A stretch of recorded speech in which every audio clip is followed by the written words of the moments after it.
আরো একবার আপনাদের সবাইকে স্বাগত জানাচ্ছি। আমি রাসেল। আশা করছি আপনারা সবাই ভালো আছেন এবং ভালোর তলে আছেন। আমিও ভালো আছি আর ভালোর তলেই আছি। আমরা সরাসরি চলে যাব আরো একটি ঘটনায়। আশা করছি প্রথম থেকে শেষ পর্যন্ত আমাদের সাথেই থাকবেন। চলুন শুরু করা যাক। আচ্ছা, নেক্সট ঘটনা হচ্ছে আপনার ময়মনসিংহ এর ঘটনা। এখানে আপনার জাইনুদ্দিন নামে একজন এই কাহিনীটা পাঠিয়েছেন। তো ঘটনা শুরু করি। জি প্লিজ। আচ্ছা, এই জাইনুদ্দিন সাহেব উনি থাকতেন ময়মনসিংহ সদরে আর কি, মেন সিটিতে থাকতেন। আচ্ছা, তো একটা সময় ওনার আর কি ওখানকার ওই মানে একটু গ্রাম এলাকা যেটা, সেখানে যাওয়া পড়ে ওনার এক রিলেটিভের বাসায়। তো উনি ওখান থেকে রওনা দেন, শহর থেকে রওনা দিয়ে মোটামুটি উনি তখন দুপুরের পরে আর কি রওনা দেন ওই সময়টা। এবং ওই যে জায়গায় উনি যাবেন সেখানে সন্ধ্যার পরে আপনার সাধারণত বাস চলাচল বন্ধ হয়ে যায় কাছাকাছিটা। আচ্ছা, তো উনি সন্ধ্যার পর ওই জায়গায় পৌঁছানোর পর বাস যথারীতি বাস থেকে নেমে ওটাই ছিল শেষ বাস এবং পরবর্তী কোনো আপনার বাস নেই। তো দেখছেন যে আশেপাশের দোকানপাট মানে সব বন্ধ হয়ে গেছে। তো উনি একটা ছোট হোটেলের মতো পান, যেটা মানে ঝাপনামায় ফেলছে একটা, সে ওখানে উনি খাওয়া দাওয়া করেন, করে একটা আপনার মিঠাই টাইপের একটা মানে মিষ্টি টাইপের ওখান থেকে কেনেন, কিনে উনি রওনা দেন। তো রওনা দিয়ে উনি হাঁটছেন। তো ওনার পথটা ছিল এরকম, ওনাকে অনেক দূর হাঁটতে হবে। হেঁটে যাওয়ার পর একটা জায়গায় একটা খালের মতো আছে, ওটা নৌকা দিয়ে পার হতে হবে, তারপর ওনাকে আবার হাঁটতে হবে অনেক দূর। তো উনি হেঁটে যাচ্ছেন। তো সাধারণত উনি খুব একটা ভয় পান না, এবং উনি যেটা বলেছিলেন যে ময়মনসিংহ শহরটা নাকি বেশ ডেন্সড, ঘন একটা শহর। সেখানে মানে গ্রামের পরিবেশটা খুব কম, মানে অনেক বিল্ডিং বসত বাড়ি আর কি আশেপাশে, মানে শহর মানে অনেকটা দেখা যাচ্ছে যে আপনার পুরান ঢাকার মতো লাগে এরকম না। আমি গিয়েছিলাম একবার, হ্যাঁ অনেকটা এরকমই। হ্যাঁ, বলছিলাম যে বলি, এর জন্য বললো যে আমার কাছে যেহেতু শহরের এনভায়রনমেন্টে আমি থাকি, আমার কাছে এই গ্রামের এনভায়রনমেন্টটা বেশ ভালো লাগা শুরু করলো। মানে বেশ আপনার গ্রাম্য টাইপের এনভায়রনমেন্ট, গাছপালা এবং কিছুটা গা ছমছম করা শুরু করলো। কারণ তখন নাকি আপনার আকাশে চাঁদ ছিল না, বেশ অন্ধকার ঘুরঘুরটি। তো যাচ্ছে মূল শহর থেকে অনেক দূরে ছিল, দূরে, বেশ দূরে চলে গেছে, শহর থেকে অনেক দূরে, যে ওখানে সন্ধ্যার পর থেকে আর বাস চলে না। আচ্ছা, এবং বাস আসেও না, যায়ও না আর কি, এরকম একটা অবস্থা। এবং দোকানপাটও বন্ধ হয়ে গেছে বাস স্ট্যান্ড, ওই যে একটা হোটেল খোলা ছিল আর কি। তো এরকম অবস্থা উনি হেঁটে যাচ্ছেন। তো হঠাৎ করে দেখলো যে আকাশ আপনার ভারী হয়ে আসছে, আকাশে মানে মেঘ গুড়গুড় করতেছে এবং হালকা হালকা বৃষ্টি, ইলশে গুড়ি বৃষ্টি পড়া শুরু করছে। তো উনি হেঁটে যাচ্ছে রাস্তা দিয়ে, যেতে যেতে একটা পর্যায়ে উনি যখন যাচ্ছে তো দেখলো যে পাশে দুই পাশে হচ্ছে ক্ষেত, মানে আপনার ধান ক্ষেত টাইপের, ধান ক্ষেত বা কোনো ক্ষেত আর কি, উনি স্পেসিফিকলি বলেন দুই পাশে ক্ষেত। এবং ক্ষেতের ওই পাশে পানির পাশে মানে কিছু একটা উবু হয়ে বসে আছে, মানুষের আকৃতি, মনে হচ্ছে যে মানুষ, বাট উবু হয়ে বসে আছে, মানে উপর হয়ে যদি কোনো মানুষ বসে থাকে। তো উনি ভাবে যে এটা কে, এটা কি কোনো মানুষ এত রাত্রে এখানে, এবং মেঘ ডাকতেছে, এবং উনি নিজে অবাক হয়েছে যে আমি তো যেতে পারবো না কোথাও, কারণ ঝমঝম করে বৃষ্টি নামলে পুরো ভিজতে হবে, কোনো উপায় নেই কোথাও যাওয়ার। তো উনি চিন্তা ভাবনা করে উনি, এবং মানুষটাকে বোঝা যাচ্ছে না, অন্ধকারে মনে হচ্ছে যে আপনার একটা কালো অবয়ব শুধু। তো উনি এক পর্যায়ে ডাক দেয়, গলা ছিল, উনি ডাক দিয়েছে যে এই কে ওখানে, কে? হ্যাঁ, তো এটার কোনো মানে ওনার অ্যান্সার নাই। এবং উনি হেঁটে যাচ্ছে। তো উনি হাঁটতেছে, উনি রাস্তা থেকে সরে নেই। এক পর্যায়ে দ্বিতীয় পর্যায়ে উনি যে দেখে লোকটা নাই ওখানে, এবং আরো সামনে যে দেখে আবার মানে ওনার থেকে প্রায় ধরেন কয়েকশো ফিট দূরে আবারও দেখছে খালের পাড়ে ওই লোকটাই বসা, একই লোক, মানে লোক বা একই অবয়ব। হ্যাঁ, তো উনি তখন ওনার কাছে জিনিসটা বেশ মানে ফিশি লাগছে, যেহেতু বাংলাদেশের মানুষ কিন্তু ভূত প্রেত সম্বন্ধে সবাই মোটামুটি ওয়াকিফাল, এবং যাদের ভেতরে আপনার যারা দেখবেন যে কঠোর নাস্তিক, তারাও অনেক সময় অন্ধকার রাস্তায় হাঁটতে যে ভয় পায়, যদিও তারা বলে কিছুই নেই। তো উনি মানে বেশ একটু মানে ভয় পায়, উনি যে জিনিসটা কি, এটা কি কোনো ভূত প্রেত টাইপের কিছু নাকি। তো এবং উনি নাস্তিক ছিলেন না, সুতরাং উনি কিছুটা দোয়া দুরুদ পড়েন। তো এরকম সময় উনি যখন নাকি একটা বাঁশঝাড়ের মতো পার হচ্ছেন, পাশ থেকে দেখে যে একজন লোক বের হয়ে আসছে ভিতর থেকে, এবং লোকটা দেখতে একজন মানে আপনার গ্রামেরই মানুষ মনে হচ্ছে, আপনার লুঙ্গি পরা, গায়ে একটা আপনার ফতুয়ার মতো পরা, গামছা আছে গলায়।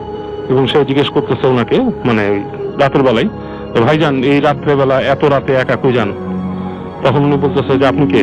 বলে যে আমি এখানেই থাকি। কই যান আপনি? বলে যে আমি বাসায় যাচ্ছি, মানে আমার অমুকের বাড়িতে যাচ্ছি, এরকম রাস্তায় চিনেন? তো ওই লোক বলতেছে হ্যাঁ অমুক চিনি তো, অমুক জায়গায় সেই হ্যান। বলে আপনি এত দূর বাসা, আপনি চিনেন ওনাকে? বলে হ্যাঁ চিনি ওনাকে। যদিও উনি জানে যে ওনার রিলেটিভের কিন্তু আপনার নাই কোনো, মানে এত পরিচিতি কোনো মানুষ না আর কি। ওই ভিলেজে হয়তো কেউ চিনতে পারে, গ্রামের একদম নিকট আশেপাশে, এবং গ্রামটা তখনও প্রায় অনেক ক্রোশ দূর আর কি, মানে এখনকার হিসাবে যদি বলি আপনার হয়তো দেখা যাবে তখনও 20 মাইলের মতো দূরে জায়গাটা। কিন্তু মানে এই লোক বলতেছে সে চেনে, এবং সে দেখা যাচ্ছে যে একদম ওই যার আত্মীয় বাবা দাদার নাম শুদ্ধ বলে দিচ্ছে, তো না অমুকের ছেলে তখন বলছে ও আচ্ছা আচ্ছা, তো বলে আমিও তো ওদিকে যেতেছি, চলেন আপনাকে এগিয়ে দিই। তো উনি ওই লোকের সাথেই হাঁটতে থাকেন।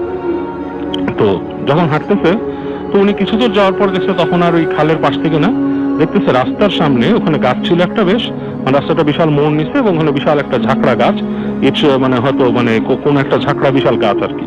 তো ওই গাছের নিচে দেখতেছে সেই ওই কালো জিনিসটাই উবু হয়ে একইভাবে বসে আছে, এবং উনি দেখে যে আস্তে আস্তে ক্রল করে, যেমন আপনার মানে আছে না মানুষ যে ছেঁচড়া যদি একটু সামনে যায়, মাটিতে ছেঁচড়ে সামনে যায়, তো দেখছে যে ওই জিনিসটা ছেঁচড়া ঠিক রাস্তার মাঝখানে এসে বসছে। তো উনি দেখে একটু থতমত খাইছে, তো উনি ওই লোকটার দিকে তাকানোর আগেই ওই পাশের লোকটা ওনাকে হাত দিয়ে দাঁড়া করাই দিছে, মানে এক হাত দিয়ে ওনাকে থামাই দিছে, ওই লোকটা ওই পাশের লোকটা বলছে আপনি দাঁড়ান। তো বলছে কেন, বলে আপনি দাঁড়ান, দাঁড়াইতে বলে ওই লোকটা ওনাকে রেখে সামনের দিকে হেঁটে গেছে। ওই লোকটা যখন সামনে গেছে তখন দেখে যে ওই জিনিসটা খুব দ্রুত, মানে জাস্ট লাইক আপনার একটা বিড়াল যেরকম দৌড় দেয় ঠিক জাস্ট লাইক দৌড় দিয়ে সে ঝোপের মধ্যে চলে গেল, এবং মানে ওইটার কোনো হদিশ নাই। তারপর ওই লোকটা ওখান থেকে ওনাকে হাত দিয়ে ডাকলো, উনি আবার ওই ডিস্টেন্সটা অতিক্রম করলো, তারপর দুজনে হাঁটতেছে, এবং হাঁটতেছে ওনারা দুজন অনেক দূর যাচ্ছে, এবং দেখে যে একসময় উনি ফিল করতেছে যে ওনার পাশের যে এই যে আপনার গাছপালাগুলো আছে এগুলোর মধ্যে সরসর করে কি জানি যাচ্ছে, এবং উনি ওই ফিল করে যে মনে হচ্ছে কোনো কিছু লিভিং কিছু একটা ওখান দিয়ে আপনার পাস করতেছে ওনার পাশ দিয়ে, এবং উনি কিন্তু ভয় ওনার গায়ের রোম দাঁড়ায় যাচ্ছে, যে মানে he started to get scared, এবং হালকা বৃষ্টি পড়তেছে এই সময়, তো ওনার এর মধ্যে উনি ভয়ও পাচ্ছে এবং ঘামও বেরোচ্ছে ওনার। তো পাশের লোকটা ওনাকে বলে তখন যে আপনি কি ভয় পাচ্ছেন? তখন উনি বলে যে হ্যাঁ ভয় তো পাচ্ছি, এটা কি ঘটতেছে, এই যে আশেপাশে যে আসে সামনেও দেখছি, এটা কি, আপনারা কি গ্রামে এরকম প্রায় দেখেন? তখন বলছে ভয় পাবেন না, আমি আছি আপনার সাথে। তা আপনি থাকলে কি, আপনি থাকলে আমি ভয় পাবো না? আপনি কি, আপনিও তো মানুষ আমার মতো। বলে আমি মানুষ, আপনি কেমনে জানলেন? খুবই ভালো কোশ্চেন। হ্যাঁ, এবং এটা বলার সাথে সাথে নাকি ওনার পুরা শরীরের মানে বলছে ঘাড়ের লোম পর্যন্ত ওনার দাঁড়ায় গেছে আর কি, মানে হেভি গুজ বাম্পস ওনার একটা। তখন নাকি উনি বলছে আপনি কি বলতে চাচ্ছেন, আপনি আমার সাথে মস্কারি করেন? বলে আমি আপনার সাথে মস্কারি করি না, আপনি চলেন, আপনাকে খাল পার করে দিয়ে আসবো আমি, আপনি আমার সাথে চলেন। তারপর লোকটা যেটা করে ওনাকে সাথে সাথে যায়, এবং উনি প্রচন্ড ভয় পেতে থাকে লোকটাকে। লোকটা ওনার সাথে একটু পরে যায়, বলে কি ভাই ভয় পেন না, আপনাকে ভয় দেখানোর জন্য আমি আসেনি, আপনাকে আমি খাল পার করে দিতে আসছি।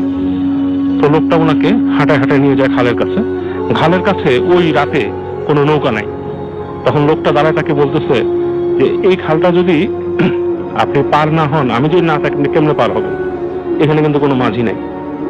তখন সে বলছে আমি কিভাবে পার হবো, আসলে কিভাবে পার হবো, আপনি দাঁড়ান। তারপর দেখলো যে ওই লোকটা হেঁটে চলে গেল ওই সাইডে, যখন বাঁকের ওই পাশ থেকে সে হাত দিয়ে দড়ি টেনে একটা ছোট ডিঙি নৌকা নিয়ে আসছে, টেনে নিয়ে আসছে পানি দিয়ে এনে ওনাকে বললো যে আপনি ডিঙি নৌকা উঠেন, আপনি এটা বেয়ে নদী পার হবেন, আমি এই পাশে দাঁড়ায় আছি। তো বলে কেন আপনি উঠবেন না, আপনি যাবেন না আমার সাথে? আপনি তো বলছেন ওখানে যাবেন, খাল পার করে দিবেন আমার। বলছে না, আমি খাল পার করতে পারবো না, আমি পানি পার হইতে পারি না, আমার পানি পার হওয়ার ক্ষমতা নাই। আপনি পানি পার হন, বাট আমি এখানে আছি, আপনার এখানে কিছু আজে বাজে জিনিস আছে, সে যদি আপনার ক্ষতি না করে এর জন্য আমি এখানে দাঁড়ায় আছি, আপনি যান। তখন নাকি উনি বেশ ভয় পায়, এবং ভয় উনি নৌকায় উঠে, কিন্তু ওনার আর গতি নেই কোনো না। এবং এর মধ্যে নাকি হেভি রেইনফল, মানে বৃষ্টি পড়া শুরু হয়েছে, মানে পানিতে বৃষ্টি পড়তেছে, মানে খুব বেশ ভয়ঙ্কর অবস্থা, মেঘ ডাকতেছে, বজ্রপাত পড়তেছে। তো উনি তখন ওই নৌকা নিয়ে উনি বাওয়া শুরু করে, এবং বেয়ে যখন নদীর মধ্যে যাচ্ছে, উনি যেটা আশ্চর্য জিনিস দেখে, যতবার বাজ পড়তেছে, আলো পড়তেছে, উনি পাশের লোকটাকে দেখতেছে না, নাই কেউ নাই। এবং যতবার বাজ শেষ হচ্ছে লোকটা ওখানে দাঁড়ানো, এবং লোকটা চেহারা উনি বলছে মানে অতি প্রাকৃত কিছুই না, সাধারণ একজন মানুষ, মোচ আছে যতবার, মানে উনি নর্মালি তাকে খেয়াল করছে, তার মোচ আছে, অন্ধকারে যা বুঝতেছে উনি। রাস্তার ওই পারে উনি গেছে, নৌকাটা রাখছে, রেখে উনি হাত দেখাইছে, ওই লোকটা ওই পাশ থেকে হাত দেখায়, তারপর উনি চলে গেছে, আর দেখতেছে না লোকটাকে। তারপর উনি হেঁটে একসময় ওই আত্মীয়র বাসায় পৌঁছায়, এবং ওনার রাতের বেলা খুব জ্বর আসে। পরদিন উনি ওখানে থেকে মানে গোসল টোসল করে এবং দোয়া পড়ে। তো ওনাকে ওই গ্রামের মানুষটা বলে যে আপনি বেঁচে গেছেন, ওখানে কোনো ভালো জিন ছিল ওই এলাকায় যে নাকি আপনাকে সাহায্য করছে, না খারাপ জিনিসও আছে, আছে গ্রাম দেশে, বিশেষ করে বলছে আমাদের এই ময়মনসিংহ এর এইসব এলাকায়। এইরকম কাহিনী আরো শুনছি আমি রাসেল ভাই, এই ময়মনসিংহ পাহাড়ি অঞ্চলের সম্পর্কে আমার বন্ধুর কাছ থেকে শুনছি। হ্যাঁ, এরকম এই পাহাড়ি অঞ্চল সম্পর্কে হ্যাঁ। আমিও বেশ কিছু তো সে শুনেছি। বলছে, আমার বন্ধু আমাকে বলছিল ওর বোনরা দেখছিল যে ওরা সন্ধ্যার সময় আসতেছিল, হঠাৎ করে একটা মানে আপনার এই ভ্যান গাড়ি টাইপের একটা কিছুতে আসতেছিল। তো ভ্যান গাড়িওয়ালা দাঁড়ায় গেছে, দাঁড়ায় যে দেখে বিশাল বিশাল পাহাড়ের মতো কোনো কিছু মুভ করে এই পাশ থেকে রাস্তার ওই পারে গেল। এটা ওর আমার বন্ধুর চোখের সামনে পড়ে যায়। এটা কিন্তু ময়মনসিংহ এলাকার ব্যাপার। তো মানে এই জন্য বললাম যে ওইখানে নাকি গ্রামীণ এলাকায় তো অনেক ভয়ঙ্কর ভয়ঙ্কর ব্যাপার ঘটে। এখন যেটা করব সেটা হচ্ছে সরাসরি চলে যাব আরো একটি ঘটনায়, এবং এই মুহূর্তে আমার সঙ্গে আছেন আপনাদের অত্যন্ত পছন্দের একজন মানুষ, যিনি হচ্ছেন আফনান ভাই। তাকে আমি বলেছিলাম এবং তিনি একটা ঘটনা পাঠিয়েও দিয়েছেন। তার সেই ঘটনাটি আমি এখন আপনাদের জন্য প্লে করছি। আশা করছি আপনাদের সবার ভালো লাগবে। চলুন শুনে আসি আফনান ভাইয়ের ঘটনাটি। রেকর্ডেড ফাইলটা আজকে পাঠালাম। আজকে একটি ঘটনা আমি আপনাদের সঙ্গে শেয়ার করব। এখন যে ঘটনাটি বলবো এটিও কুষ্টিয়া জেলার, তবে এই ঘটনাটি আমাদেরকে পাঠিয়েছেন মিরপুর থেকে অভি ভাইয়া।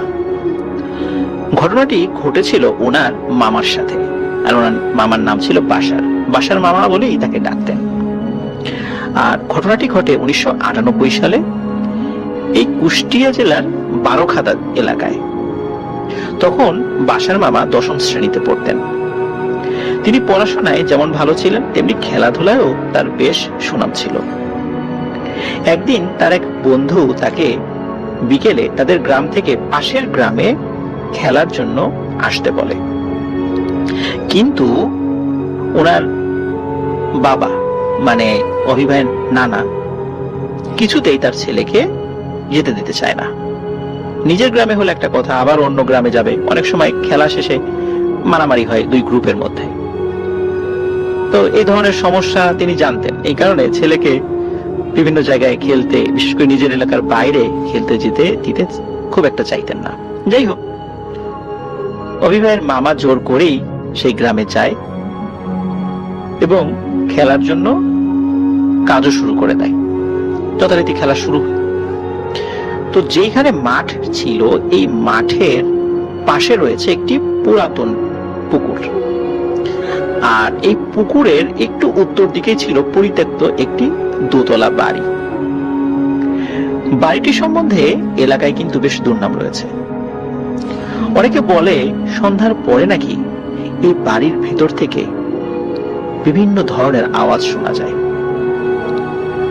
যারা একটু বিজ্ঞান মনস্ক, যারা এগুলো বিশ্বাস করে না, তারা বলে হয়তো বা ভেতরে কোনো বিড়াল টিড়াল থাকে বা বিভিন্ন পোকামাকড় থাকে, শব্দ করে, তাছাড়া কিছু না।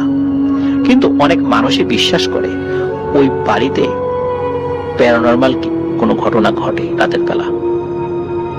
এই জন্য পারতপক্ষে কেউ ওই বাড়ির মধ্যে ঢুকতে চায় না, এমনকি চোর ডাকাতও ঢোকে না। যদিও বা বাড়িটা পরিত্যক্ত, তারপরে কেউ ঢুকে না।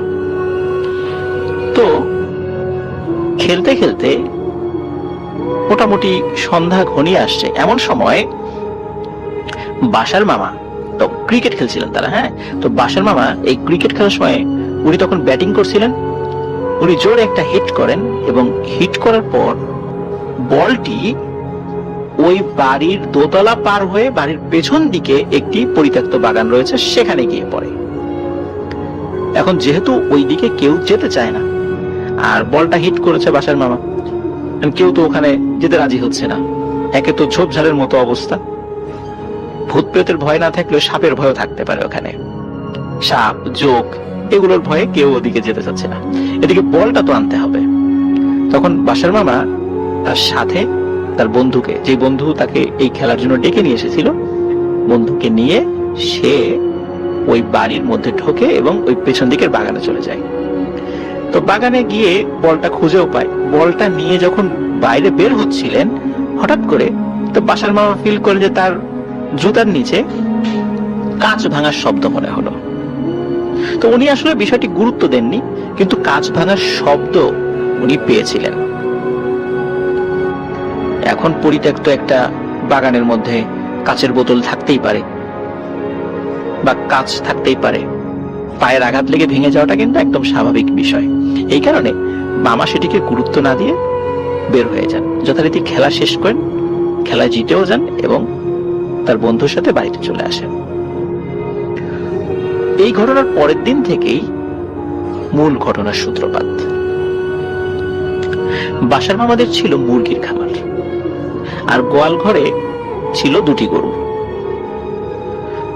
তো পরদিন গভীর রাতে হঠাৎ এই অভিভাইয়ের নানি উনি শুনতে পান যে গোয়াল ঘরের মধ্যে গরু দুটো খুব ডাকাডাকি করছে। তো নানি ঘুম থেকে ওঠেন, উঠে দেখতে যান যে গোয়াল ঘরে কি হয়েছে।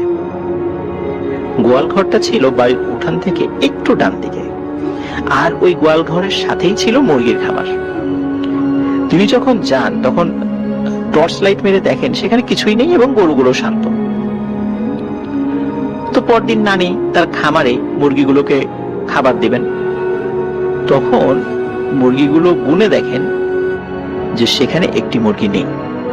কারণ গুনে দেখার পিছনে একটা ব্যাপার ছিল যে অনেক সময় ওই খামারের মধ্যে বেজি, শেয়াল, তারপরে গন্ধগোকুল যেটাকে আমরা খাটাস বলি, তারপর বন বিড়াল, এগুলো কিন্তু ঢুকতে পারে কোনো কোনো পথ দিয়ে। তো এই জন্য মোটামুটি প্রতিদিনই তিনি গুনতেন যে সবগুলো মুরগি ঠিক আছে কিনা। তো ওই দিন উনি প্রতিদিনের মতো গুনতে গিয়ে দেখেন যে একটা মুরগি নেই। তো নানি ভাবলো যে গত রাতেও তো গরুগুলো শব্দ করেছিল, মনে হয় চোর টোর এসেছিল, একটা মুরগি চুরি করে নিয়ে গেছে। তো এই বিষয়টি কিন্তু অভিভাইয়ের নানাও লক্ষ্য করেছে যে আসলেই তো যে গত রাতে তো শব্দ হয়েছিল, ওই জন্যই হয়তো বা চোর এসে একটা মুরগি চুরি করে নিয়ে গেছে। যাই হোক, বিষয়টা ওনারা স্বাভাবিকভাবেই নেন। সকাল থেকে কিন্তু বাসার মামার শরীরে প্রচন্ড জ্বর। যেহেতু জ্বর হয়েছে, তাকে প্রাথমিকভাবে যে ট্রিটমেন্টটা করার দরকার, গ্রামে যে ট্রিটমেন্টটা হয় জ্বরের জন্য, সেই ট্রিটমেন্টটাই দেন। কিন্তু জ্বর কমছে না, জ্বর বাড়ছেই। জ্বর যখন বাড়ছিল তখন দুপুরের পরে তাকে ডাক্তারের কাছে নিয়ে যাওয়া হয়। ডাক্তার ওষুধ দেন, তারপরে আবার বাড়িতে নিয়ে আসেন। ওই রাতেও আরেকটি ঘটনা ঘটে। গভীর রাতে, রাত আনুমানিক 2টো কি 2:30, তখন গরুগুলো আবার ডাকাডাকি শুরু করে, ঠিক গতকালের মতো। তো এবার নানি একা যাননি, নানাকেও সাথে নিয়ে যান যে কি ব্যাপার, চলো তো গিয়ে দেখে আসি। যেহেতু বাসার মামা খুব অসুস্থ, জ্বর, উনি তো উঠে আসতে পারবেন না, এই চিন্তা করে তার ঘরেও তারা যাননি, তাকে ডাকতেও যাননি, নিজেরাই গিয়েছে। তো ওনারা যখন বের হয়েছেন তখন দেখেন গরুগুলো শান্ত। তখন চিন্তা করে যে তাহলে একটু মোরগের বা মুরগির যে খামার রয়েছে, যেখানে মুরগি রয়েছে, সেখানে একটু গিয়ে দেখে আসি ওরা শান্ত আছে কিনা। তখন তারা বাইরে থেকে দেখে না, দরজা বন্ধ আছে, সবকিছু স্বাভাবিক আছে, মুরগিগুলো শান্ত অবস্থায় আছে। পরের দিন সকালবেলা নানি যখন প্রতিদিনের মতো আবারও এই মুরগিগুলোকে খাবার দিতে গিয়েছেন আর কি, তখন গুনতে গিয়ে দেখেন আরো একটা মুরগি নেই। আজব বিষয়। এখন এই সমস্যার সমাধান কি করা যায়? ওদিকে বাসার মামা কিন্তু সুস্থ হচ্ছেন না, ওনার জ্বর বাড়ছে তো বাড়ছেই। খুব ভয় পেয়ে যান নানা নানি দুজনই যে জ্বরে যদি এভাবে বাড়তে থাকে তাহলে একটা বিপদ হয়ে যেতে পারে, কোনো ওষুধ খাইয়েই তাকে সুস্থ করা যাচ্ছে না। একদিকে ছেলে অসুস্থ, অপরদিকে প্রতিদিন একই ঘটনা ঘটছে, একটি করে মোরগ বা মুরগি হারিয়ে যাচ্ছে। এখন এক রাতে যেটা হয়, অভিভাবকের নানা এবং নানি সিদ্ধান্ত নেন যে আজকে রাতে ওনারা কেউ ঘুমাবেন না। তখন কিন্তু বাড়িতে এই 3 জন সদস্য ছিলেন, মানে অভিভাবকের নানা, নানি এবং বাসার মামা। বাসার মামা তো জ্বরে কাতর হয়ে পড়ে আছে। রাতের বেলা আবার যখন গরুগুলো ডেকে ওঠে তখন ওনারা বাইরে বের হন। ওনারা যখনই বাইরে বের হন তখন ওনাদের কাছে মনে হয় যে কিছু একটা মানুষের মতো ওই মুরগির খামারের মধ্যে ঢুকলো, কিন্তু হাতে টর্চের আলোতে যতটুকু মনে হয়েছে এটা বাসার মামা। তারা চিন্তা করে কি ব্যাপার, বাসার এত রাত্রে খামারে যায় কেন? তখন অভিভাবক নানা নানি ভাবেন যে হয়তোবা ও ওই গরুর ডাকাডাকি শব্দ পেয়েছে, এই জন্য সে উঠে দেখতে গিয়েছে। তো ওনারা চিন্তা করেন যে যাই তাহলে, বাসারের তো জ্বর, ও আবার মুরগির খামারের মধ্যে মাথা ঘুরে পড়ে যায় কিনা এই চিন্তা করে ওনারা ঢোকে। কিন্তু ওনারা ঢোকার পরে যে দৃশ্য দেখে, এটি দেখার জন্য আসলে কোনো মা বাবাই মানে প্রস্তুত থাকে না। ওনারা দেখেন যে ওই মুরগির খামারের মধ্যে বাসার মামা মানে ঠিক গরু ছাগল যেভাবে হাঁটে চার পায়ে, উনি ওইভাবে হেঁটে একটা মুরগি মানে আস্ত মুরগি উনি মুখ দিয়ে কামড়ে ধরেছেন, এবং এত জোরে কামড় দিয়েছেন যে মুরগির শরীর দিয়ে রক্ত টপ টপ করে পড়ছে এবং বাসার মামার মুখ ভরে রক্ত লেগে গেছে। যখন অভিভাবক নানা টর্চ লাইট মেরেছেন, তখন একদম বাসার ভাইয়ের মুখে টর্চ লাইটের আলোটা গিয়ে পড়েছে, এবং নিজের ছেলের এই ভয়ানক দৃশ্য দেখে অভিভাবকের নানি তো ওইখানেই সেন্সলেস হয়ে পড়ে যান। আর বাসার মামার মুখে যখন টর্চ লাইট ধরেছে, বাসার মামা যে কাজটি করেন সেটি হলো মুখ থেকে মুরগিটা ফেলে দিয়ে প্রচন্ড জোরে একটা গোঙানির মতো চিৎকার করে ওই দরজা দিয়ে লাফ দিয়ে বের হয়ে যান, মানে ওই খামারের ভেতর থেকে যে মানে খামারের যে দরজা রয়েছে সেটা দিয়ে লাফ দিয়ে বের হয়ে উঠানে গিয়ে সেন্সলেস হয়ে পড়ে যান। অভিভাবকের নানা কিন্তু কিছুটা ঝাড়ফুঁক জানতেন, তো উনি ঝাড়ফুঁক কিছুটা সময় করেন। উনি বুঝতে পারেন যে কোন একটা গুরুতর সমস্যা হয়েছে। এদিকে অভিভাবকের নানি মানে বাসার ভাইয়ের মা খামারের মধ্যে অজ্ঞান হয়ে পড়ে আছে, এদিকে বাহিরে বাসার মামা অজ্ঞান হয়ে পড়ে আছে। অভিভাবকের নানার তো মাথা কাজ করছেন, কি করবো, উনি চিৎকার চেঁচামেচি শুরু করেন। আশেপাশের বাড়ি থেকে লোকজন আসে, লোকজন আসার পরে তখন দুজনকেই ঘরের মধ্যে নিয়ে যাওয়া হয়। বাসার মামার জ্বর কিন্তু ভালো হয়নি তখনও, উনি ওই জ্বর অবস্থাতেই কিন্তু এসেছিলেন। পরের দিন এক ইমাম সাহেবকে ডেকে নিয়ে আসা হয় যে আসলে ঘটনাটা কি, এমন ভয়ানক দৃশ্য কেন আমি দেখলাম, বাসারের কি হয়েছে। তখন ইমাম সাহেব ওনার সাথে থাকা যে জিন, সেই জিনের মাধ্যমে বলেন যে ওর উপর ভয়ানক এক পিশাচ জিনের প্রভাব পড়েছে, এই পিশাচ জিনকে হাজির করতে হবে। তখন ইমাম সাহেব বাসার মামার ঘাড়ের উপর ওই পিশাচ জিনকে হাজির করান। ওই পিশাচ জিন এসে বলে, বহু বছর আমি একটা কাচের বোতলে বন্দি অবস্থায় ছিলাম, এই কাচের বোতলটা বাসারের পায়ের নিচে পড়েছিল, আর ওর ওই শক্ত বুটের নিচে পড়ার কারণে কাচের বোতলটা ভেঙে যায়। আর অনেকদিন ধরে যেহেতু কাচের বোতলটা মাটির নিচে ছিল, কোনো কারণে বের হয়ে গেছে, ঝড় বৃষ্টি বা বৃষ্টির কারণে সে মাটি ধুয়ে যায়, সেই কারণে বের হয়ে যেতেই পারে। তো এই জন্য বোতলটাও অনেকটাই ভঙ্গুর হয়ে গিয়েছিল, কিন্তু কোথাও ফুটও হয়নি। বাসারের পায়ের নিচে পড়ার সাথে সাথে ওই বোতলটি ভেঙে যায় আর সে মুক্ত হয়ে যায়। যেহেতু বাসারের কারণে সে মুক্ত হয়ে যায়, এজন্য সে বাসারের উপরই ভর করেছে। আর ওর মূলত খাবারই হচ্ছে এই ধরনের কাঁচা মাংস, মোরগ, মুরগি, পাখি, মাছ, এগুলো। এখন তাকে তো মুক্ত করতে হবে, মানে বাসার ভাইকে মুক্ত করতে হবে এই পিশাচ জিনের কবল থেকে। তখন ইমাম সাহেব অনেক রিকোয়েস্ট করলেও ওই পিশাচ জিনটি বাসার ভাইকে ছেড়ে দিতে রাজি হয় না। যাই হোক, অনেকক্ষণ বাকবিতণ্ডা চলার পরে ওই পিশাচ জিনটি বলে, ওই পুরনো বাড়ির উঠোনে গিয়ে আবারও যদি একটি খাসি এবং 2 কেজি মিষ্টি রেখে আসা হয়, তাহলে সে বাসারকে ছেড়ে দিয়ে চলে যাবে আর এদিকে আসবে না। তখন অভিভাবক নানা নানি এটাতে রাজি হয়, কারণ রাজি না হয় আর কোনো উপায় ছিল না। এবং সত্যি ওই দিনই তারা এই কাজটি করেন। আর যখন এই কাজটি করেন, সন্ধ্যার পর থেকে বাসার ভাই আস্তে আস্তে সুস্থ হতে থাকেন এবং উনি পরের দিন সকালে একদম পুরোপুরি সুস্থ হয়ে যান, জ্বর টর কিচ্ছু থাকে না। এরপরে বাসার ভাইয়ের সাথে আর কোনো ঘটনা ঘটেনি। থ্যাংক ইউ সো মাচ, আপনার ঘটনার জন্য আপনাকে অনেক ধন্যবাদ। এবং আমি এখন যেটা করব সেটা হচ্ছে চলে যাব সরাসরি আমাদের পরবর্তী যে অতিথি আছেন তার কাছে। শুভেচ্ছা সবাইকে, আমি রহমান ফ্রম টরন্টো, কানাডা। আজকে আপনাদেরকে আমি যে ঘটনা শেয়ার করতে যাচ্ছি, এটা সাউথ আফ্রিকার টাউন জোহানেসবার্গের কাছাকাছি একটা শহরে। সাউথ আফ্রিকাতে আমরা তখন একটা সেমিনারের উদ্দেশ্যে আমরা গ্রুপ অফ পিপল আমাদেরকে ওখানে যেতে হয়েছিল জোহানেসবার্গ সিটিতে। এটা একটা এভিয়েশনের ক্যারিকুলাম ছিল। ওই ট্যুরটাতে আমাদের মধ্যে অনেক জাতিগত, অনেক ন্যাশনালিটি আমরা একসাথে হয়েছিলাম পৃথিবীর বিভিন্ন দেশ থেকে। আমরা ওখানে যখন পৌঁছলাম এর মধ্যে আমাদের বিভিন্ন গ্রুপে ভাগ করা হয়েছিল, আমাদেরকে আমাদের কারিকুলাম দিয়ে দেওয়া হয়েছিল। আমরা যখন হোটেলে এসে রুম খুললাম একটু পরেই আমাদেরকে একটা প্যাকেটে করে সমস্ত আমাদের আইটিনারিটা ওরা দিয়ে দিল। আমার প্ল্যান ছিল আমার যেমন করে হোক এখানকার মিউজিয়ামে আমাকে যেতেই হবে, অ্যাপার্টেড মিউজিয়াম। এটা 1948 থেকে 1990 পর্যন্ত ওদের ভেতরে যে জাতিগত বৈষম্য ছিল এর সমস্ত কিছু এই মিউজিয়ামের মধ্যে রাখা। আমাকে রেবেকা বলে একটা মেয়ে, তার সঠিক নাম আমি বলতে পারছি না সঙ্গত কারণে, এবং রেবেকাও সে সাউথ আফ্রিকার মেয়ে। ওর সাথে আমার বেশ দু একটা কথাবার্তা হচ্ছিল, নতুন পরিচয়। তারপরও সে আমাকে বলল যে আমি এখানেই মোটামুটি আমার জীবনের অনেক কটা বছর কেটেছে, আমার পড়াশোনা হয়েছে।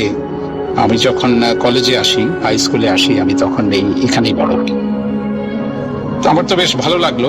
তো আমাকে রেবেকা একটা প্রস্তাব দিয়েছিল, বলল যে কাল সকালে, কালকে সারাটা দিন যেহেতু আমাদের অফ আছে, তারপর দিন থেকে আমাদের যে সেমিনার শুরু হবে, কালকে আমার এখানে আমার ব্যাংকের অ্যাকাউন্টে কিছু কাজ আছে, তুমি যদি আমাকে একটু কোম্পানি দাও তাহলে আমি কাজটা সেরে আসতে পারবো।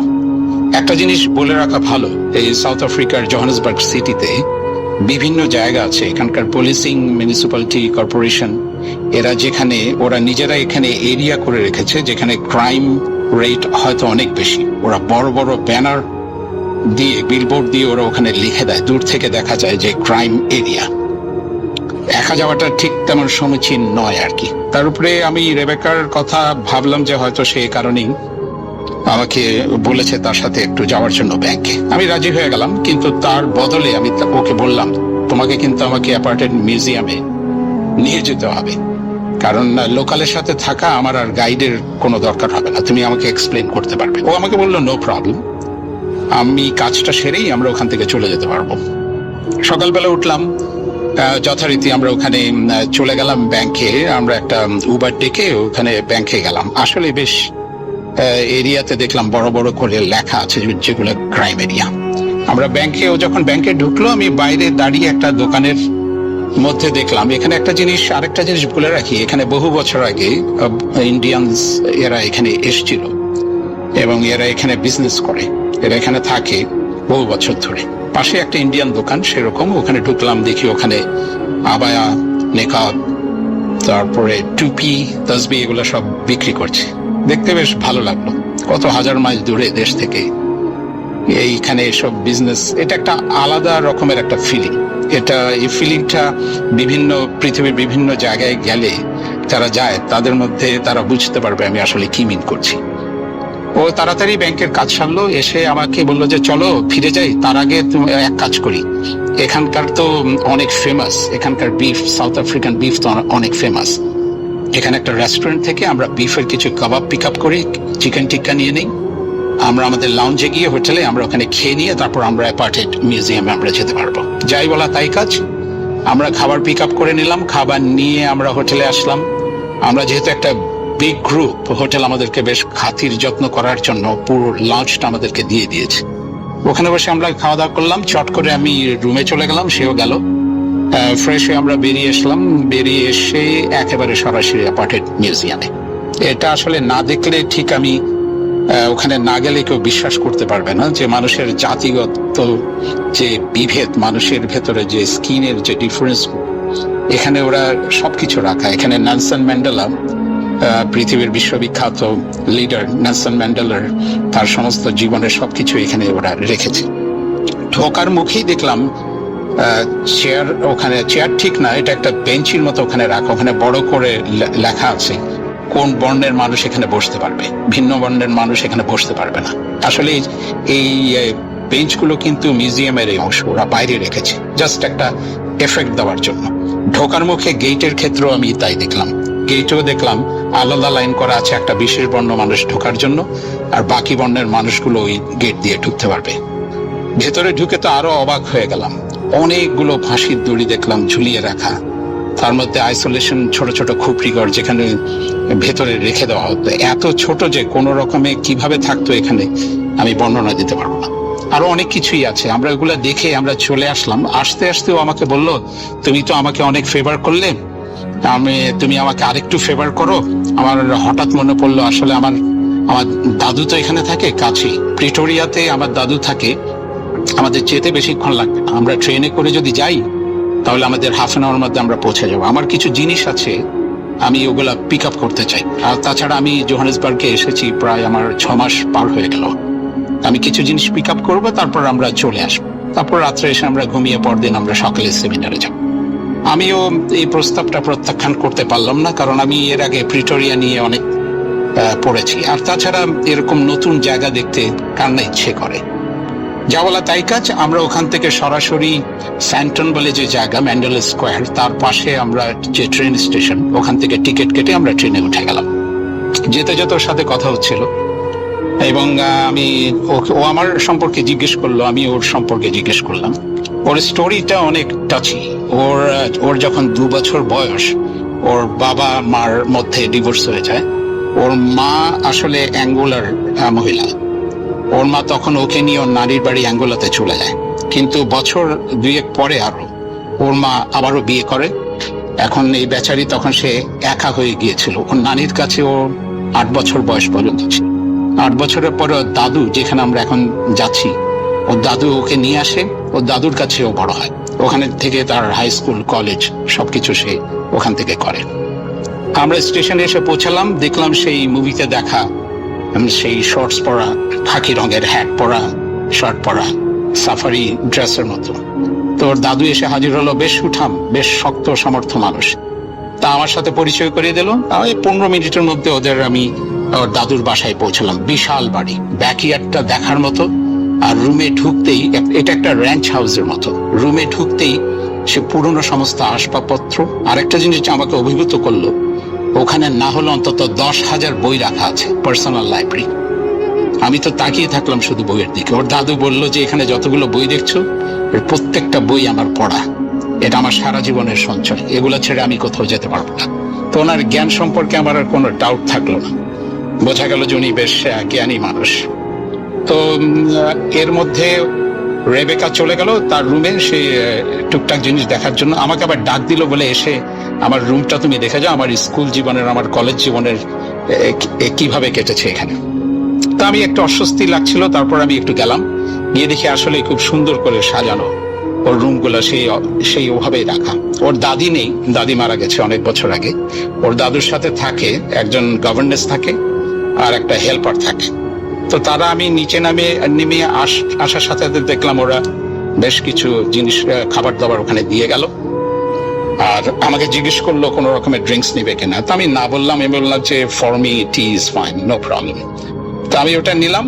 এর ভিতরে দেখলাম ওই গাড়ির শব্দ পাওয়া গেল বাইরে। ওর দাদু বললো যে আমার কিছু বন্ধু বান্ধব আসার কথা, আমি তাদেরকে চট করে নিয়ে আসি। দেখি 4 জন ভদ্রলোক ঢুকলো, আফ্রিকান। ওরা সরাসরি পেছনের ব্যাকইয়ার্ডে চলে গেল। এখন আমাকে ওরা ওখানে বসে আলাপ করছে, কি বলছে আমি কিছু বুঝতে পারছি না। ওরাই কথাবার্তা বলছে কিছু, ওখানে বসে কিছু ড্রিঙ্কস ওরা ওখানে করছে। তো আমাকে রেবেকা বলল, চলো আমার দাদুকে বলে আমরা বেরিয়ে যাই, কারণ আমাদেরও তো আর সময় নেই। আমরা যখন ব্যাকইয়ার্ডে গেলাম, ওর দাদু বললো, আরে এসো বসো, একটু পরিচয় করিয়ে দিই। আমার সাথে পরিচয় করিয়ে দিল। প্রত্যেকটা যে 4 জন লোক ওখানে বাইরের থেকে এসেছিল, আমার দিকে অদ্ভুত এক দৃষ্টিতে তাকিয়েছিল। ওদের চোখগুলো যে আমি কেমন, আমি ঠিক বুঝতে পারবো না। আমিও তাকিয়েছিলাম। আমাকে ওর দাদু বললো যে তোমাকে একটা জিনিস দেখাই। দেখি ওখানে কাঠের অনেক কিছু জিনিস রাখা। একটা জিনিস দেখালো, একটা মানুষের মুখের মতো, মুখ যেরকম কঙ্কালের মুখ হয়, আবার একটা ত্রিশূল এবং কিছু স্টারের কম্বিনেশন কাঠের খোদাই করে। বলে এটা অনেক পুরনো একটা জিনিস, তোমাকে একটা ম্যাজিক দেখাই, চলো। ওখানে একটা চেয়ার ছিল, ওই চেয়ারের একটু ঝুঁকানো চেয়ার, ওখানের মধ্যে আমাকে বসালো। বসিয়ে ওই কাঠটা বললো যে তুমি কাঠের দিকে তাকাও। আমি কাঠের দিকে তাকালাম। তাকানোর সাথে সাথে আমার সবকিছু মনে হচ্ছিল কেমন একটা ড্রিমি। হঠাৎ দেখলাম ওই 4 ভদ্রলোক আমার চারদিকে দাঁড়ানো। তারপর দেখলাম রেবেকাকে, ও একটা ব্ল্যাক হুডি পরা, টকটকে লাল লিপস্টিক দেওয়া, আমার দিকে ঝুঁকে আসছে। কিন্তু আমি কোনো নড়তে পারছি না, আমি কিছু বলতেও পারছি না। আমি তাকাচ্ছি সেই কাঠের ওটার দিকে, ওর দাদু ধরে আছে। রেবেকা আমার টি শার্টটা দেখি টেনে খুলে ওর হাতে একটা নিডেলের মতো দেখলাম। আমার চেস্টের ঠিক সেন্টারে দেখি একটা ক্রসের মতো দাগ দিল। আমি কোনো ব্যথা পেলাম না। তারপর আমার স্টমাকের, আমার নাভির দুদিকে দেখি দুটো ক্রস দাগ দিল। আশ্চর্য, আমি কোনো ব্যথা পাচ্ছি না, নিডেল দিয়ে আমাকে খোঁচাখুচি করছে, আমি নড়তেও পারছি না, মুভও করতে পারছি না। তাকিয়ে দেখি ওই চারজনে মিলে কি কি সব বলছে, বিড়বিড় করছে। এরপরে আমার আর কোনো কিছু মনে নেই। আমি যখন চোখ খুললাম তাকিয়ে দেখি আমি তখন ওই চেয়ারের ভেতরে, ওই চেয়ারের মধ্যেই আমি ওখানে শুয়ে আছি, ওখানে কেউ নেই, অন্ধকার। আমি তাড়াহুড়ো করে উঠলাম, উঠে যখন স্লাইডিং একটা ডোর ছিল ব্যাকইয়ার্ড দিয়ে, ওখানে ঢুকে দেখলাম ওর দাদু রেবেকা আর ওর দাদু মিলে গল্প করছে। আমার দিকে তাকিয়ে বললো, তুমি তো ঘুমিয়ে গিয়েছিলে, আচ্ছা তোমাকে ডিস্টার্ব করিনি, চলো আমরা বেরিয়ে পড়ি। আমি কিছুই বুঝতে পারছি না। আমিও তাড়াহুড়ো করে ওর সাথে বেরিয়ে স্টেশনে আসলাম, ট্রেনে আসলাম। ট্রেনে করে যখন ব্যাক করছিলাম আমি ওকে জিজ্ঞেস করলাম, আসলে আমাকে তো ডাকলেই পারতে, আমি ঘুমিয়ে গেছিলাম। বলে হ্যাঁ তুমি ঘুমিয়ে গেছো। আমি সেই বাকি লোকগুলা কোথায়? বলে কোন লোক? ওই যে চারজন আসলো। বলে ওরা তো চলে গেছে অনেক আগে। কিন্তু আমি ওর তাকিয়ে দেখলাম ওর ফেসের ভেতরে, ওর ঠোঁটের পাশে সেই যে লাল টকটকে রং মুছে ফেলার যে হালকা দাগ, সেটা তখনও ওখানে রয়ে গেছে। আমি কিছুই বুঝতে পারছি না, কিছু বলতেও পারছি না। হোটেলে এসে কখন আমি দেখবো আমার বডিতে সেই দাগ আছে কিনা। আমি যখন লবিতে আসলাম হোটেলে, ও আমাকে বললো, আমার দাদু তোমাকে একটা জিনিস গিফট দিয়েছে, তুমি এটা রাখো, রুমে গিয়ে খুলো। রুমে গেলাম, তাড়াহুড়ো করে আমি গিফটটা রেখে টি শার্ট খুলে দেখলাম, হ্যাঁ সত্যি সত্যি আমার চেস্টে একটা ক্রস দেওয়া, আমার স্টমাকের দুদিকে ক্রস দেওয়া। আমি সাবান পানি দিয়ে অনেক চেষ্টা করলাম উঠাতে পারছি না। এসে গিফটের আনর্যাপ করে দেখি সেই কাঠের যে সেই জিনিসটা উনি আমাকে দিল, এবং ওখানে একটা নোট লেখা আছে যে keep it with you all the time. আমি বুঝলাম না, সেই গিফটটা আমার কাছে এখনো রাখা আছে। আজকে প্রায় বছর 2 হলো, সেই এখনো পর্যন্ত আমার রুমের মধ্যে রাখা। আর আমাকে বলে দিয়েছিল অবশ্য ওর দাদু যে এটা কোনো একটা দিকে, ডোরের দিকে ফেস করে রাখার জন্য। তা আমি ওভাবে রেখেছি। আমি সুপারস্টিশিয়াস না, কিন্তু আমি ওভাবে রেখেছি, আমি জানি না কি হয়। এই ছিল আজকে আমার ঘটনা। অনেক দিনের জমে থাকা রহস্যময় ভৌতিক অভিজ্ঞতা শেয়ার করতে পেরে বেশ হালকা মনে হচ্ছে। আমি রাসেল আছির সাথে, আর শুরু হয়ে গেল ভূত এফএম। আপনাদের সবাইকে স্বাগত জানাচ্ছি ভূত এফএমে আজকে, এবং যারা যেখানে আছেন আশা করছি যে আজকে যে স্টোরিগুলো আছে আমাদের কাছে, সেগুলো শুনে আনন্দ পাবেন, ভালো লাগবে এবং এনজয় করবেন অনেক বেশি। এখন যেটা করব সেটা হচ্ছে সরাসরি চলে যাব আরো একটি ঘটনায়, এবং এই মুহূর্তে আমার সঙ্গে আছেন আপনাদের অত্যন্ত পছন্দের একজন মানুষ, যিনি হচ্ছেন আফনান ভাই। তাকে আমি বলেছিলাম এবং তিনি একটা ঘটনা পাঠিয়েও দিয়েছেন। তার সেই ঘটনাটি আমি এখন আপনাদের জন্য প্লে করছি। আশা করছি আপনাদের সবার ভালো লাগবে। চলুন শুনে আসি আফনান ভাইয়ের ঘটনাটি। রেকর্ডেড ফাইলটা আজকে পাঠালাম। আজকে একটি ঘটনা আমি আপনাদের সঙ্গে শেয়ার করব। তো ঘটনাটি যার সাথে ঘটে তার নাম সরওয়ার হোসেন। একটা বিষয় বলে রাখা ভালো, এই সরওয়ার হোসেন তিনি খুবই দুষ্টু প্রকৃতির একজন মানুষ ছিলেন। ওনার দুষ্টামির কারণেই ওনার উপর নেমে আসে ভয়ানক এক বিপদ। আর সেই ঘটনাটি এখন আপনাদেরকে বলতে যাচ্ছি। তিনি একদিন সন্ধ্যার পর ওই কালী মন্দিরের কাছে যান এবং গিয়ে একজোড়া মহিষের শিং ফেলে দিয়ে আসেন মন্দিরের মধ্যে। এই ঘটনাটি কেউ কিন্তু দেখেনি। তিনি যখন বুঝতে পারেন যে কেউ দেখেনি, তখন আবার বাড়ির পথ ধরে ফিরে আসতে থাকেন এবং যথারীতি তিনি বাড়িতে চলেও আসেন। কাউকে কিচ্ছুটি বলেননি, কারণ এই ঘটনা যদি জানাজানি হয় বা কেউ দেখে, তাহলে এলাকার মধ্যে হিন্দু সম্প্রদায়ের লোকেরা তারা আসবে, একটা বিচার সালিশ করবে কেন মন্দিরের মধ্যে এই ধরনের একটা কাজ করা হলো। এবং পুলিশের কাছে এটা কিন্তু স্বাভাবিক, কারণ যে কোনো উপাসনালয়ে কোনো ধরনের এমন কোনো কাজ করা যেটা ওই উপাসনালয়ের পবিত্রতা নষ্ট হয়, এটি কিন্তু কখনোই করা শোভনীয় নয়, সেটা যে ধর্মেরই হোক না কেন। এই সরওয়ার হোসেন এই কাজটি করেছিলেন। উনি ভেবেছিলেন কেউ তো দেখেনি, সুতরাং কোনো সমস্যা নেই। রাতের বেলা খাবার খেয়ে তিনি ঘুমিয়ে পড়েন। রাত আনুমানিক 2টো কি 2:30টার দিকে তিনি শুনতে পান কিছু মহিষ তার ঘরের পাশে ডাকছে আর ছোটাছুটি করছে।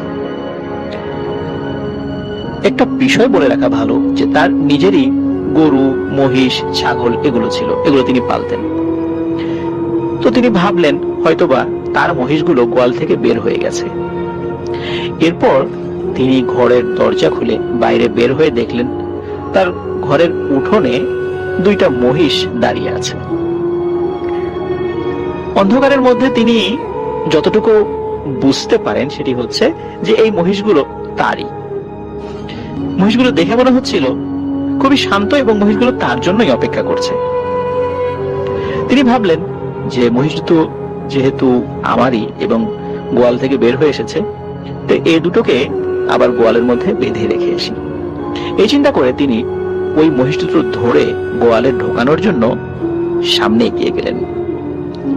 তখন মহিষ দুটো ছোটা শুরু করলো উল্টো দিকে। তার মানে এই মহিষ দুটো তাকে ধরা দেবে না। তিনিও মহিষের পেছনে পেছনে ছোটা শুরু করলেন। তিনি মহিষের দিকে যতই আগান, মহিষ ততই দূরে চলে যায়। এক পর্যায়ে মহিষ দুটো মাঠের দিকে চলে যায়।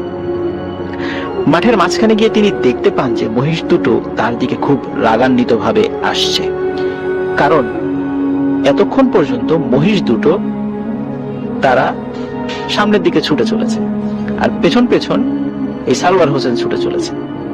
কিন্তু এখন ঘটনা ঘটেছে উল্টোটা। মহিষ দুটো আর সামনের দিকে যাচ্ছে না, তারা ঘুরে এই সারওয়ার হোসেনের দিকেই আসছে। তিনি আরো একটি বিষয় লক্ষ্য করলেন এবং এটি লক্ষ্য করেই তিনি প্রচন্ড ভয় পান এবং বুঝতে পারেন যে এই মহিষ দুটো কোনো স্বাভাবিক মহিষ ছিল না। তিনি লক্ষ্য করেন যে মহিষ দুটো দুই পায়ে ভর করে হেঁটে হেঁটে তার দিকে আসছে। প্রিয় লিসেনার্স, আমরা দেখি গরু, ছাগল, ভেড়া, মহিষ এই ধরনের প্রাণীগুলো কিন্তু চার পায়ে হাঁটে, কিন্তু মহিষ কি কখনো চার পায়ে হাঁটতে পারে বা দু পায়ে হাঁটতে পারে? মহিষরা কিন্তু চার পায়েই হাঁটে, কিন্তু তিনি দেখছিলেন মহিষ দুটো মানুষের মতো দু পায়ে হেঁটে আসছে। আসলে তখন তার আর বুঝতে বাকি নেই যে তার সাথে খুব খারাপ কিছু ঘটতে চলেছে। সে খুব ভয় পেয়ে পেছনের দিকে দৌড়াতে শুরু করলো। এদিকে যেটি হয় সেটি হচ্ছে তার স্ত্রী ঘুমের ঘোরে বিছানার উপর হাত দিয়ে দেখে পাশে তার স্বামী নেই, ঘরের দরজা খোলা। তিনি চিন্তা করেন যে ঘরের দরজা খুলে নিশ্চয়ই ওয়াশরুমে গিয়েছে, কারণ গ্রামে তো ওয়াশরুম গুলো ঘর থেকে একটু বাইরে থাকে, কিন্তু এরকম দরজা মানে শটান করে খুলে যাওয়ার তো কথা না, একটু ক্লোজ করে দিয়ে যাওয়ার কথা। তো দরজা খোলা কেন? তিনি ভাবলেন হয়তো বাতাসেও খুলে যেতে পারে। তিনি কিছু একটা চিন্তা করলেন, মনের মধ্যে কেমন একটা খটকা লাগে। তিনি বিছানা থেকে উঠে পড়েন এবং ঘরের মধ্যে যে হারিকেনটা ছিল সেই হারিকেনের আলোটা আর একটু বাড়িয়ে হারিকেনটা হাতে নিয়ে বাইরে বের হন, কারণ ঘর থেকে একটু পাশেই ওয়াশরুম ছিল। তিনি দেখলেন ওয়াশরুমে কেউ যায়নি। তাহলে এত রাত্রে তার হাজবেন্ড কোথায় গেল? তিনি একটু ভয় পান, যদিও বা তিনি বুঝতে পারেননি যে আসলে তিনি কোথায় গেছেন বা তার সাথে কোনো সমস্যা হয়েছে কিনা। তিনি ঘরে থাকা পরিবারের অন্য সদস্যদেরকে ডেকে তোলেন, তার ছেলে মেয়ে তাদেরকে ডেকে তোলেন, অন্য একটা ঘরে তার অন্য আত্মীয় ছিল তাকে ডেকে তোলেন এবং বলেন যে তাকে খুঁজে পাওয়া যাচ্ছে না। প্রত্যেকেই হাতে হারিকেন নিয়ে তাকে খুঁজতে বের হন। যে মাঠে সরোয়ার হোসেন গিয়েছিলেন সেই মাঠটা কিন্তু তার বাড়ির একদম কাছেই ছিল। এই কারণে তারা ওই মাঠের দিকে গিয়েছিল। তারা যখন মাঠের কাছে যায় তখন দেখে যে মাঠের পাশেই একটা খাদ রয়েছে, সেখানে কাদা পানি রয়েছে। সেখান থেকে কিছু গোঙানির আওয়াজ এবং মানে ছোটাছুটি, মানে হাত পা ছোড়াছুড়ি পানির মধ্যে এরকম শব্দ পাওয়া যাচ্ছে। তারা হারিকেনটা ধরে দেখতে পান যে একটা মানুষ তার পা উপরের দিকে প্রায় বুক পর্যন্ত এই কাদার মধ্যে গেড়ে রাখা হয়েছে, সে এরকম ছটফট করছে এবং তার গোঙানির আওয়াজ শোনা যাচ্ছে। তারা বুঝতে পারেন এটি সারওয়ার হোসেন। দ্রুত সকলে সেই ডোবার মধ্যে নেমে পড়েন এবং তাকে সেখান থেকে উদ্ধার করেন। আর হয়তো বা কয়েক সেকেন্ড দেরি হলেই তার মৃত্যু অনিবার্য ছিল। আল্লাহর রহমতে তিনি বেঁচে গেছেন। এই ঘটনার পর পরিবারের সদস্যরা তাকে বাসায় নিয়ে আসেন, খুব ভালো করে গোসল করান। পরের দিন সকালে দেখা যায় যে তার শরীর খুবই খারাপ এবং তার বাক শক্তিও কাজ করছে না, মানে তিনি কথা বলতে পারছেন না ভালো করে। ডাক্তার, কবিরাজ বিভিন্ন ভাবে তাকে ট্রিটমেন্ট করা হয়। আস্তে আস্তে ওনার কণ্ঠস্বরটা স্বাভাবিক যদিও হয়ে যান, কিন্তু ওনার শরীরের একটা অংশ প্যারালাইজড হয়ে যায়। তিনি স্বাভাবিকভাবে আর চলতে পারতেন না, একরকম বিছানায় পড়ে যান। তারপরও তিনি চলাফেরা করতে পারতেন, যদিও মানে কষ্ট হতো আর কি, কিন্তু আমাদের আর স্বাভাবিক ছিল না সেটা, যেহেতু শরীর একটা পাশ প্যারালাইজড হয়ে গেছে। এদিকে শুরু হয় আরেকটি সমস্যা, সেটি হচ্ছে গভীর রাতে তার ঘুম ভেঙে যেত। তিনি শুনতে পেতেন মহিষের গোঙানি, এবং এই গোঙানির শব্দ শুনে তিনি প্রচন্ড ভয় পেতেন। এইভাবে প্রতি রাতে তিনি এই মহিষের গোঙানির শব্দ শুনতে পেতেন। অদ্ভুত ব্যাপার হলো যে অনেক কবিরাজ দেখানো হলেও এই কবিরাজগুলো আসল সমস্যাটা কি হয়েছিল সেটি বলতে পারেনি। আর সরওয়ার হোসেনও কবিরাজদের কাছে মন্দিরে গিয়ে তিনি মহিষের শিং ফেলে এসেছিলেন এই বিষয়টি বলেননি, কারণ এই বিষয়টি তিনি গোপন রাখতে চেয়েছিলেন। অনেক সমস্যার মধ্যেও তিনি কাউকে এই বিষয়টি বলেননি। আর কবিরাজরাও তারা ওই সমস্যার মূল কারণটা ধরতে পারছিল না। এক রাতে তার ঘুম ভেঙে যায়। তিনি যখন আবারও মহিষের গোঙানির শব্দ শুনতে পান, এবার তিনি সাহস করে জানালা খুলে যা দেখতে পান তা দেখার জন্য তিনি মোটেও প্রস্তুত ছিলেন না। তিনি দেখলেন হাজার হাজার মহিষ তার জানালার পাশে দাঁড়িয়ে আছে এবং সেগুলো রাগে ফসফস করছে। তিনি আরো লক্ষ্য করলেন মহিষগুলোর শিঙে আগুন জ্বলছে। মনে হচ্ছে এগুলো তার জন্যই বাইরে অপেক্ষা করছে। এগুলো দেখে তিনি চিৎকার দিয়ে জ্ঞান হারিয়ে ফেলেন। আর এভাবে প্রতিনিয়ত চলতে চলতে একদিন তিনি মারা যান। তার এই মৃত্যু তার পরিবারের সদস্যরা আসলে কোনোভাবে মেনে নিতে পারছিল না যে কেন এমনটা হলো তার সাথে। তার মৃত্যুর এক সপ্তাহের মাথায় তার বড় ছেলে এক কবিরাজের সাথে দেখা করেন।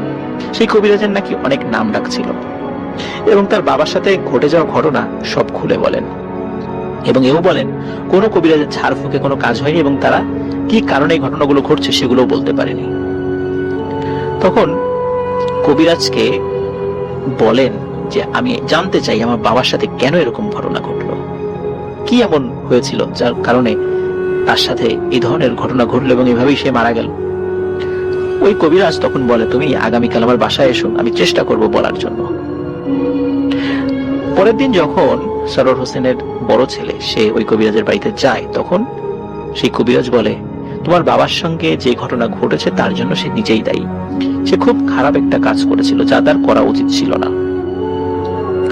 তখন ওই কবিরাজ বলে যে তোমার বাবা তোমাদের বাড়ির কাছে যেই কালী মন্দির রয়েছে সেখানে মহিষের মাথা ফেলে দিয়ে এসেছিল, আর ওই কালী মন্দিরে ছিল অসংখ্য হিন্দু জিন।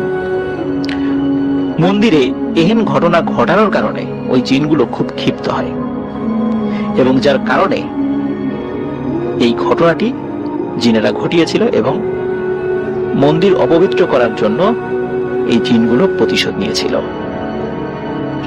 যেহেতু মহিষের মাথা সে ফেলে এসেছিল, এই জিনগুলো মহিষের সুরতে তাকে বিভিন্ন ভাবে ভয় দেখাতো, আর এই মহিষগুলোর কারণেই তোমার বাবা ভয় পেয়ে মারা গিয়েছে।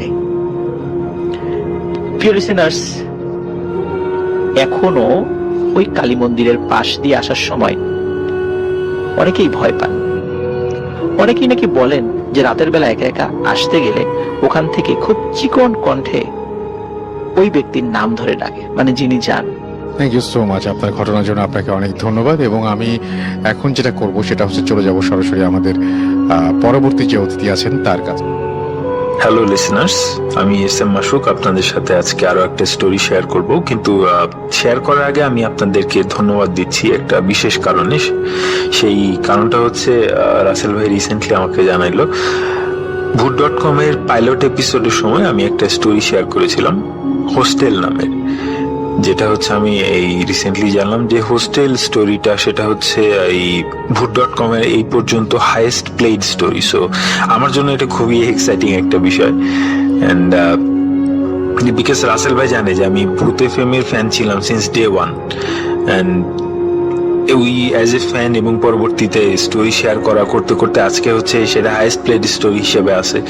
সো এটার জন্য আমার জন্য এটা খুবই আনন্দের একটা বিষয়। সো থ্যাংকস লিসনার্স যারা এটাকে হাইস্ট প্লেট বানাইছেন আরেকবার শুনেন।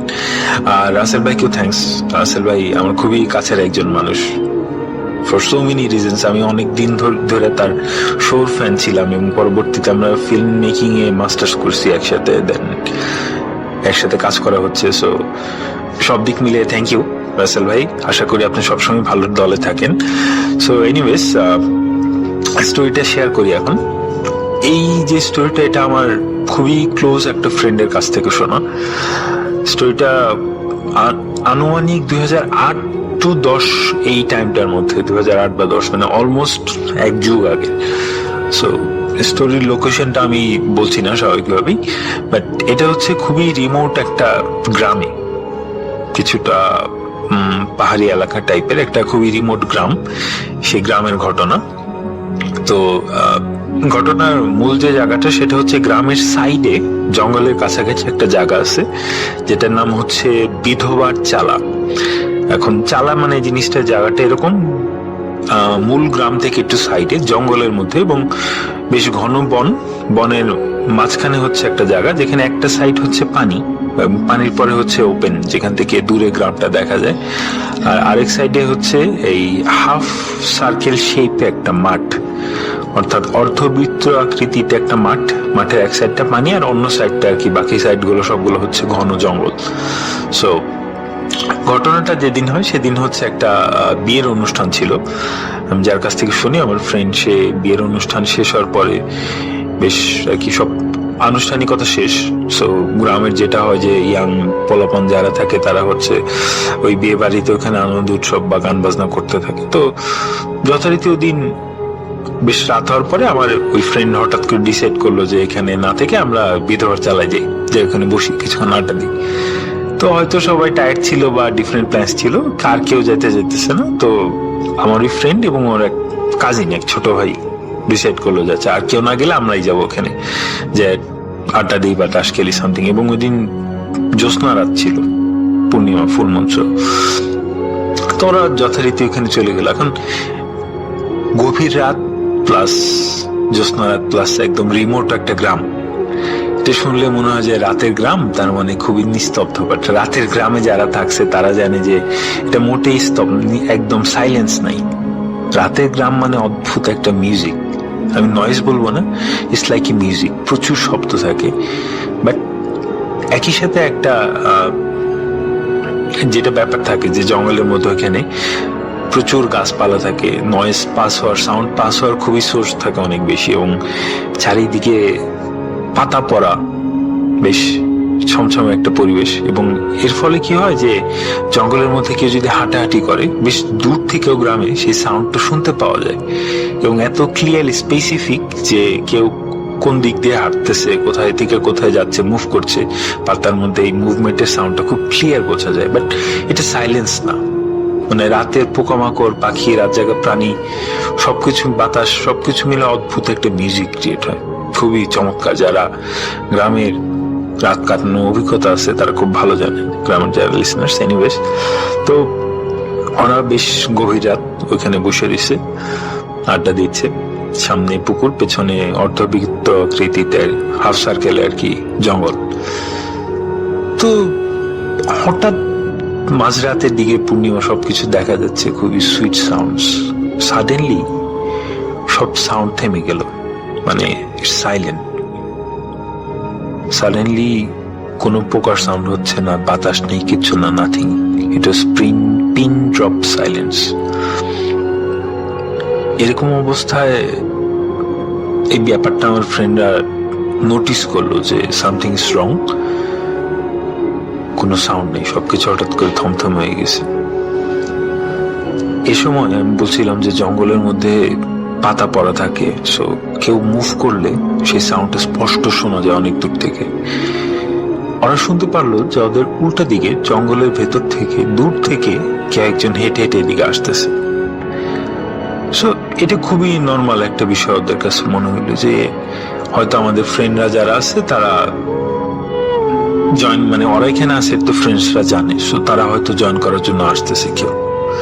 তো ওরা অপেক্ষা করতেছে যে ফ্রেন্ডটা কখন আসবে। পায়ের শব্দ ধীরে ধীরে জঙ্গলের মধ্যে দিয়ে আগে আসতেছে ওদের দিকে।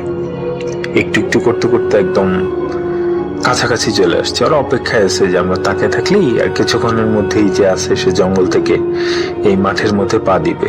এবং খুব বেশ ছোট একটা জায়গা, না বেশ ছোট না, মানে মোটামুটি দেখা যাওয়ার মতো একটা জায়গা। জঙ্গল থেকে বেরে মাঠে পা দিলেই চাঁদের আলোতে তাকে স্পষ্ট দেখা যাবে।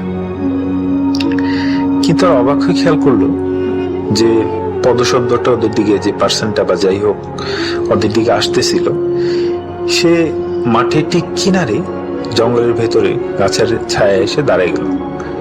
অর্থাৎ সে আর 1-2 স্টেপ আসলেই হচ্ছে সে যে মাঠে চলে আসবে, তাকে দেখা যাবে, কিন্তু সে সেটা করতেছে না, সে দাঁড়িয়ে রয়েছে। ওরা এবার একটু চিন্তা করতেছে যে এটা কি হইতে পারে, কি কতক্ষণ কয়েক সেকেন্ড পরে ফুটস্টেপটা, যেহেতু আমি বলতেছিলাম যে মাঠটা হচ্ছে হাফ সার্কেল শেপের, ওদের সরাসরি সামনে চলে আনা ঈশা ডান দিকে হাঁটতে হাঁটতে হাঁটতে হাঁটতে ওদের একদম ডান কর্নারে পানির কিনারে ওইখানে চলে গেল।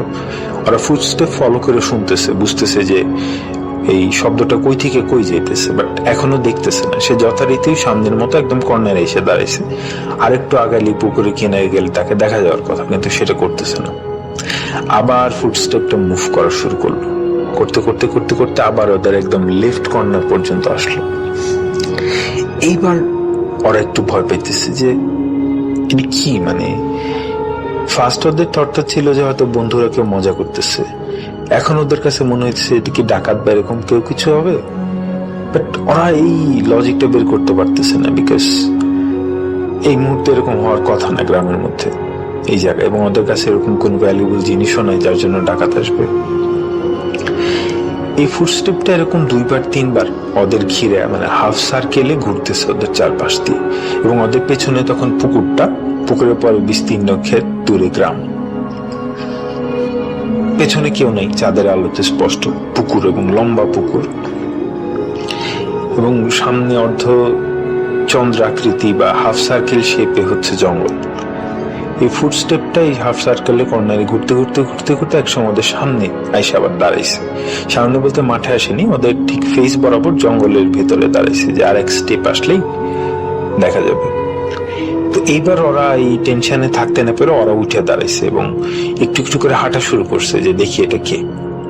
তো ফুটস্টেপটা ওদের সামনে ঠিক জঙ্গলের মধ্যে মুভ করতেছে, দাঁড়ায় নিয়ে একটু সাউন্ড দিয়ে যে আমি এখানে, অ্যাজ ইফ যে সে চ্যালেঞ্জ করতেছে যে আমি এখানেই আছি, জাস্ট মাঠ পার হয়ে জঙ্গলে ঢুকলেই আছি, চলে আসো আসো। এবং ওরাও ধীরে ধীরে আগে যেতেছে, ডাকতেছে কে কে, কোনো সাউন্ড নাই, জবাব নাই। হঠাৎ করে ওদের পেছন থেকে, অর্থাৎ পুকুর যেদিকে, ওদিক থেকে একটা ঢিল বা কিছু একটা উড়ে এসে অ্যাজ ইফ কেউ একটা পাথর বা ডাল কিছু একটা থ্রো করলো, যেটা ওদের দুজনের মাথার উপর দিয়ে ওদের ঠিক সামনে জঙ্গলে যেখানে লোকটা থাকার কথা ওইখানে যায় পড়লো। যেখানে 1 সেকেন্ড আগে ফুটস্টেপ ছিল ওইখানে একটা ভারী কিছু এসে পড়লো, এবং সেটা পড়লো ওদের পেছন থেকে, যেখানে মাঠ এবং একটা বিশাল পুকুর, পুকুরের পরে বিশাল ধান ক্ষেত বিস্তীর্ণ, যেখানে দূর দূরান্তে কেউ ছিল না, ঘুরে আসা সম্ভব না, বা তো দূর থেকে থ্রো করে মাঠের অপোজিটে জঙ্গল পর্যন্ত পাঠানো সম্ভব না সাডেনলি। এবং এই জিনিসটা হঠাৎ এত আচমকা হইলো বিকজ ওদের সামনে একটা কিছু ওরা টেনে ভয় ছিল, বাট এইভাবে পেছন থেকে কিছু একটা আসতেছে এটা ওরা আশাও করেনি। ওরা কিছুক্ষণের জন্য ফ্রিজ হয়ে গেল। ফ্রিজ হওয়ার পরে সাডেনলি ওরা রিয়েলাইজ করলো যে ঘটনাটা কি, এখানে কোনোভাবেই পসিবল না কেউ থাকা, এবং ওরা একা নাই, আশেপাশে কিছু একটা আসছে যেটা মানুষ না, বিকজ মানুষের পক্ষে এরকম একটা ভারী কিছু একটা এত দূর থেকে ঢেলে আনা পসিবল না। এটা রিয়েলাইজ হওয়ার সাথে সাথে ওরা ওরা এখান থেকে দৌড়ে জঙ্গলের ভেতর দিয়ে বেরিয়ে নিয়ে ঘুরে ওদের বাড়ির দিকে যাওয়া শুরু করলো। আমার ফ্রেন্ডের অ্যাকচুয়ালি ওই মোমেন্টে কি হয়েছে এটা খেয়ালও নেই, ও দৌড় দিছেও জানে যে বাড়িতে আসছে। ওর যে কাজিন ছিল সে বলছে যে যখন আসতেছে ওর কাছে মনে হয়েছে যে পেছনে কোনো একটা হাসির শব্দ শুনতে পাইছে বা এরকম কোনো সাউন্ড। এন্ড পরের দিন ওরা ওদের ফ্রেন্ডদের সাথে দেখা করে এবং ঘটনাটা শেয়ার করে, এবং তারা একদম যে আমরা কেউ এই মজা করিনি। এবং এই ধরনের এটা যদি তার ফ্রেন্ডরা যে যোগ করতো, সেক্ষেত্রে অবশ্যই একদিন দুদিন পরে এটা প্রকাশ করে দিত মজা নেওয়ার জন্য, যে আরে তোদের ভয় দেখাইছি, ভয় পাইছিস। বাট টিল দিস ডে, আজকে এক যুগ পার হয়ে গেছে, সে ফ্রেন্ডদের সাথেও এখনো জিজ্ঞেস করে যে সত্যি করে বলতো তোরা কেউ ছিলি নাকি? তারা কেউ ছিল না। এন্ড এটি কিভাবে হয়েছে, কে করছে, তার কোনো ব্যাখ্যা ওদের এখন পর্যন্ত নাই। বাট ওই জায়গাটাতে ওরা এরপরেও ফ্রিকুয়েন্টলি অনেকবার আড্ডা দিছে, সবাই 3-4-5 জন মিলা রাত ভরে আড্ডা দিছে, এরকম কিছু হয় নাই। আর সেদিন রাত্রে কেন হয়েছিল, কি হয়েছিল, কি ছিল, তার উদ্দেশ্য কি ছিল, ওদের ক্ষতি করা না ওদের ভয় দেখানো না ওখান থেকে সরাই দেওয়া, এর কোনো ব্যাখ্যা আজ অবধি ওরা কেউ পায়নি। এই ঘটনাটা অনেকদিন আগেই আমি জানতাম, আমি শুনছি, আমি রাসেল ভাইয়ের সাথে শেয়ার করছি, আপনাদের সাথে ভূত.com এসে শেয়ার করার ইচ্ছে ছিল, সো আজকে করলাম। আশা করি আপনাদের ভালো লাগবে বা কেমন লাগবে জানেন, আর যদি এটার কোনো ব্যাখ্যা আপনাদের কাছে থাকে সেটাও বলতে পারেন। So anyways, thank you so much আপনার ঘটনার জন্য আপনাকে অনেক ধন্যবাদ। এবং আমি এখন যেটা করব সেটা হচ্ছে চলে যাব সরাসরি আমাদের পরবর্তী যে অতিথি আছেন তার কাছে। আমি সম্রাট আহমেদ সাবির, আমি শাহজাদপুর থেকে আসছি, আমি একটা প্রাইভেট ইউনিভার্সিটিতে পড়ি। ওকে, আমরা চলে যাই আপনার ঘটনায়। তো আমার ঘটনাটা হচ্ছে আমার এসএসসি পরীক্ষার পরে। তো আমার ইচ্ছা ছিল এসএসসি পরীক্ষার পর আমি তাবলিগে যাব। তো সেই সূত্রেই আমি 3 দিনের তাবলিগে যাই, যেটা হুজুরদের সাথে একটা দল গঠন করে যাওয়া হয়, সবাই জানে এটা। হ্যাঁ, তো আমরা একটা গ্রামের ভেতরেই মসজিদটা চুজ করছিলাম। তো আমরা গ্রামের মধ্যেই যাই। তো যাওয়ার পরে ইমাম সাহেব, যাকে বলা হয় আমির, দলনেতা, তো উনি আমাদেরকে সবাইকে ডাক দিলেন। ডাক দিয়ে সবাইকে কাছে নিলেন এবং বললেন, যদি আপনারা কেউ বাইরে যেতে চান তাহলে আমাকে অবশ্যই জানাবেন, আর একা কখনো বের হবেন না রাতে। তো ওই দিন সবাইকে ডিরেকশনটা দিয়ে দিল। তো প্রথম দিন আমি মাঝে মাঝে রাতে বের হতাম। তো ওই দিন রাতে আমি 2টার দিকে 12টার দিকে আমার বাথরুমে যাওয়ার প্রয়োজন হয়। তো আমি বের হই। তো জ্যোৎস্না রাত ছিল, তো পাশেই ছিল কবরস্থান, এটা আমার বলা হয়নি, পাশেই ছিল কবরস্থান। তো জ্যোৎস্না রাতে আমার কবরস্থানের দিকে চোখটা যায়। আর আমির সাহেব যেহেতু আগেই ভাগে বলে দিছে যে কিছু ঘটতে পারে, তাই কবরস্থান থেকে চোখ যায়। তো আমি যা দেখলাম, এটা আমার নিজের চোখে দেখা, দেখি কবরস্থানে সাদা কাপড় পরা একটা লাশের মতো দাঁড়িয়ে আছে। তো আমি খুব ভয় পেলাম, কিন্তু আবার সাহস নিয়ে আমি দাঁড়াইলাম। দাঁড়ানোর পর আমি একটু আগাইলাম, দেখার চেষ্টা করলাম, দেখি যে না, শ্যাডোটা আছে। তো আমি ভয়ে আবার মসজিদের মধ্যে ঢুকে যাই এবং আমি বসে থাকি, কাউকে বলি না। না বলাতে আমি অপেক্ষা করতেছি, আর বাথরুমে গেলাম না, আমি বসে আছি। তো যখন ফজর আজান দিবে, তখন আমির সাহেব আমাদেরকে ডেকে উঠালেন, দেখলেন যে আমি বসে আছি। তো আমি সাহেবের কাছে আমি বললাম যে আপনার কাছে কোনো লাইট আছে? তো আমির সাহেব আমাকে লাইট দিল। লাইট দেওয়ার পর আমি বাইরে গেলাম। বাইরে গিয়ে আমি কবরস্থান থেকে লাইট টর্চ অন করলাম, বাট কিছু দেখতে পেলাম না। তো আমার মনের ভয় আমি মনে রাখলাম, কাউকে বলিনি। তো তারপরের দিন যে ঘটনাটা সে আমাদের সাথে গেছিল তাবলিগে। তো ও সাহস করে ওই দিন পরবর্তী দিন রাতে বাথরুমের জন্য যায়। তো বাথরুমে গিয়েছিল। তো বাথরুমটা ছিল গ্রাম অঞ্চলে, যে টিনের ছিল, উপরে ছাদ ছিল না, আর পাশে ছিল তালের পাতা। তালের পাতাগুলো ছিল খুব শুকনো এবং কোনো কিছুতে নক করলেই খুব আওয়াজ হতো। তো তখন রাত 2:30-3টা বাজে। তো যখন সে বাথরুম করতেছিল, তখন আস্তে ধীরে সে অনুভব করতেছে সামথিং, কেউ ওই তালের পাতার উপরে ঢিল ছুটতেছে। তো ঢিল ছুটতেছে, সে প্রথমে 2-1টা ঢিল ছুটতে দেখে, তখন সে কোনো কিছু কেয়ার করে না। তো ধীরে ধীরে সে দেখতে পেল যে ঢিল ছোড়াটা পর্যায়ক্রমে বেড়ে যাইতেছে। তো এক পর্যায়ে সে বেরিয়ে আসে এবং তখনই সে অনুভব করলো মনে যে তাল পাতা এবং তার টয়লেট দুমড়ে মুচড়ে কেউ আঘাত করলো। তো সে যখন বেরিয়ে আসলো দেখলো যে ওই শ্যাডোটা, যেটা কিনা আমি গতকাল দেখছি। তো সে দেখে চিৎকার দিয়ে দৌড়ে এসে মসজিদের মধ্যে ঢুকে এবং সে সেন্সলেস হয়ে পড়ে যায়। সেন্সলেস হয়ে পড়ে যায় তো আমাদের উপরই এসে পড়ে, আমরা ঘুমিয়েছিলাম। তো যখন সে সেন্সলেস হয়ে পড়ে যায় তাকে ঝাড়ফু দিল এবং আমির সাহেব অনেক ঝাড়ফু দিল। তো তখন যখন তার জ্ঞানটা ফিরে আসে সে মানে আমাদেরকে বলে যে এইসব ঘটনা। তো আমার ঘটনা আমি যে দেখছি এর আগে কবরস্থানে কবর উপরে যে একটা শ্যাডো ছিল বা লাশের মতো ছিল, তো এটা আমি বলিনি।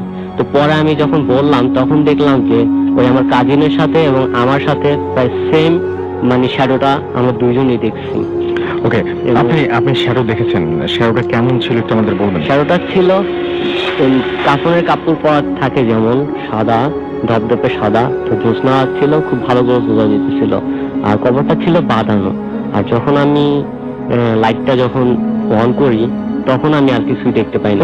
শ্যাডো হলো না, মানে আপনি কোনো একটা অবয়ব? হ্যাঁ, এটি তো আমি সাহেবও আমাকে বলছিল যে যেন কেউ রাতে বের না হোক, যদি কিছু না থাকবে মানে এগুলো দেখলাম কেন। আমি সাহেব বা আমাদের বারণ একা বের হবা না।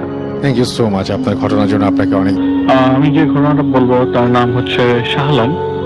উনি আমাদের ধানমন্ডি এরিয়াতেই থাকেন। তো কয়েকদিন ধরে তার সাথে খুব ডিফারেন্ট সমস্যা হচ্ছে। আমি লাস্টবার এসেছিলাম যখন ভূতা সময়, তখন রাসেল ভাই সময়ের কারণে আমি এই জিনিসটা আপনাকে শেয়ার করতে পারিনি, তো সেটা আজকে শেয়ার করছি। তো উনি ওনার বাসায় যেখানে, সেই বাসার মানে 3তলা বাড়ি, নিচতলায় এসে থাকেন।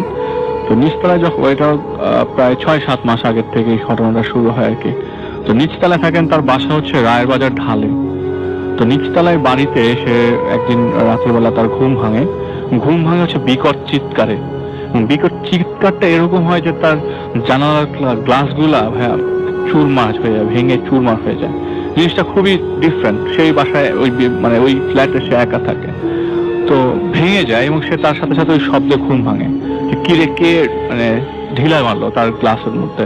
দেখলো যে আশেপাশে যেই জায়গাটার দিকে মানে চিন্তা করা যায় যে কেউ ঢিলা মারতে পারবে, তো যে গ্লাসটা ভাঙলো সেই গ্লাসটা ঢিলা মারার মতো অবস্থায় নাই, পেছনে একটা খালি জায়গা, পুরো ডোবার মতো। তো সেই জিনিসটা মানে আর বেশি কিছু চিন্তা না করে ঘুমিয়ে পড়ে। তো ফজরের আজান কিছুক্ষণ পরে দেয় এবং সে খুব নামাজি একজন মানুষ। তো ফজরের আজান যখন দিবে সে মানে বাথরুমে গেলেন অজু করতে। অজু করে সে রুমে আসলো, মাথার চুল আঁচড়ালো, মাথায় টুপি পরতে সে তার হঠাৎ করে তার খাটের উপরে তার নজর যায় এবং খাটের পাশে ঠিক কোনায় একটা মানুষ দাঁড়িয়ে আছে উল্টো হয়ে। তো তার কাছে জিনিসটা খুব মানে খুব ভয় লাগে যায়। মানে ওই মুহূর্তে সে কি করবে না করে এক দৌড়ে সে রুম থেকে বেরিয়ে পড়ে সে তার পাশে যে বিল্ডিং এ তার যে বন্ধু আছে তারা প্রতিদিন একসাথে ফজরের নামাজ পড়তে যায়।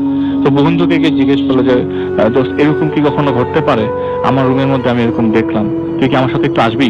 তো সে তার বন্ধুকে নিয়ে তার রুমে যায়। অলরেডি আজান দিয়ে দিয়েছে আসল ভাই, ফজরের আজান পড়ে গেছে। তো তার রুমে যাওয়ার পরে তার বন্ধুকে দেখায়। তো বন্ধুকে রুমে যা দেখানোর পরে দেখা যায় কেউ নাই রুমের ভেতরে, একটা মানুষও নাই। তো বন্ধু বলে কি দেখছিস? বলে যে আমি দেখলাম এই যে আমার খাটের পাশে একজন লোক দাঁড়িয়ে আছে উল্টো হয়ে, এবং তার পরনে রাসূল ভাই কোনো কাপড় ছিল না। তো বন্ধুকে বলে তুই এটা হয়তো বা ভুলে কিছু দেখছিস, তুই এক চল, আজান দিয়ে দিচ্ছে, নামাজ পড়তে যাই। একটু পরে নামাজ পড়তে গেলে মানে ফজরের ওই সময়টায় মানে খুব তাড়াতাড়ি যেতে হয় আর কি, যে নইলে আমাদের ওই আরো কয়েকজন মিলে একসাথে নামাজ পড়ে আর কি। তো আমরা আগে চলে যাই, এটা কোনো টেনশন করিস না, কিছুই না। তো মসজিদে যায়, মসজিদে নামাজ পড়ার সুন্নত নামাজ পড়ার একটা ফাঁকে সে দেখে পেছনে একটা লোক এসে দাঁড়ায়। তো তার এতটা খেয়াল করে নাই সে। তো খেয়াল না করবার কারণে সে চুপচাপ বসে থাকে এবং তসবিহ করতে থাকে। হঠাৎ করে সে ওই লোকটার দিকে আবারও তার চোখ যায়, কারণ লোকটার ঢোকার সময় যে মাথার মুভমেন্টটা ছিল তার কাছে খুব অ্যাবনর্মাল লাগে।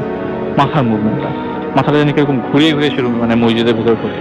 সে চুপচাপ লোকটাকে পরে আর খেয়াল করে নাই। তো নামাজ যখন শেষ হয়, ফরজ নামাজ শেষ হওয়ার পরে দেখে যে মসজিদের ভেতর থেকে যে মাটি খুঁড়ছে, মসজিদের ভেতরেই মাটি খুঁড়ছে। তো এটা সে তার বন্ধুকে পাশাপাশি ডাক দিয়ে দেখায়, পাশাপাশি একসাথে নামাজ পড়ছিল, এই দেখ। তো যখন বন্ধু দেখে যে ওখানে কেউ নাই, তো ইমাম সাহেবের কাছে তিনি যান।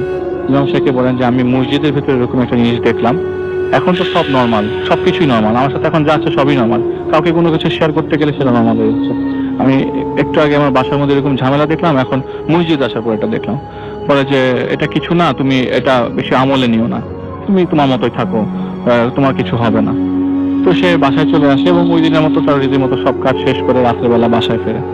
তো রাতের বেলা বাসায় ফেরে সে কাজ করে আজিমপুরের পাশে পুরোনো পল্টন, ওই জায়গাটা পল্টন নাম আর কি, নতুন পল্টন সরি, ওই জায়গা আজিমপুরের পিছনে ইরানিয়ান কবরস্থানটার সাথে ওই রাস্তাটা দিয়ে সে আসতেছে। তো রাত 8:30 বাজে। তো ওই দেয়ালটা রিসেন্টলি আপনার ভেঙে ফেলছিল নতুন করে তুলবার জন্য, ওই সাইডটার দেয়ালটা। তো যেহেতু কবর দেখাই যাচ্ছে, সে কি করলো, তার বাবা মার কবরটা জিয়ারত করতে যায় 8:30 দিকে। জিয়ারত করতে যাওয়ার পরে কবরের সামনে যখন চলে যায়, কবরের সামনে যখন পশ্চিম দিক দাঁড়িয়ে সে নর্মালি মুনাজাত করতে থাকে আর কি। এমন সময় তার পাশে একজনকে সে ফিল করে। সে তখন চিন্তা করতে থাকে, আমার বন্ধু তো আমার এখানে আসার কথা না। তো সে মুনাজাত কমপ্লিট করে জাস্ট পাশে তাকায়, দেখে যে একজন লোক তার পাশে দাঁড়িয়ে আছে। তো সে কিছু না বলে লোকটা পাশ কাটিয়ে যায়। তো লোকটা পাশ কাটে যাবে কি, মাঝখান দিয়ে মনে হচ্ছে সে পুরো জায়গাটা নিয়ে আছে এবং লোকটার মাঝখান দিয়ে সে ভেদ করে গেল। তো আজকে ওই দিন থেকে ফজরের সময় থেকে শুরু করে এই পর্যন্ত যে ঘটনাগুলো ঘটলো একদিনই, তো সে তার কাছে খুবই অবনর্মাল লাগতে থাকে। তো অ্যাবনর্মাল লাগতে থাকে জিনিসটা, তো আর কিছু বলে নাই, সে আর কিছু কাউকে শেয়ার করে নাই। কারণ কবরস্থানের ঘটনা কাকে সে কি শেয়ার করবে? সে ওই দিনের রাতের ঘটনা রাসেল ভাই। সে যখন বাসায় ব্যাক করতে থাকে তখন ওই জায়গা থেকে রিক্সা নিয়ে বেরিবাজার এরিয়াতে চলে আসে আর কি।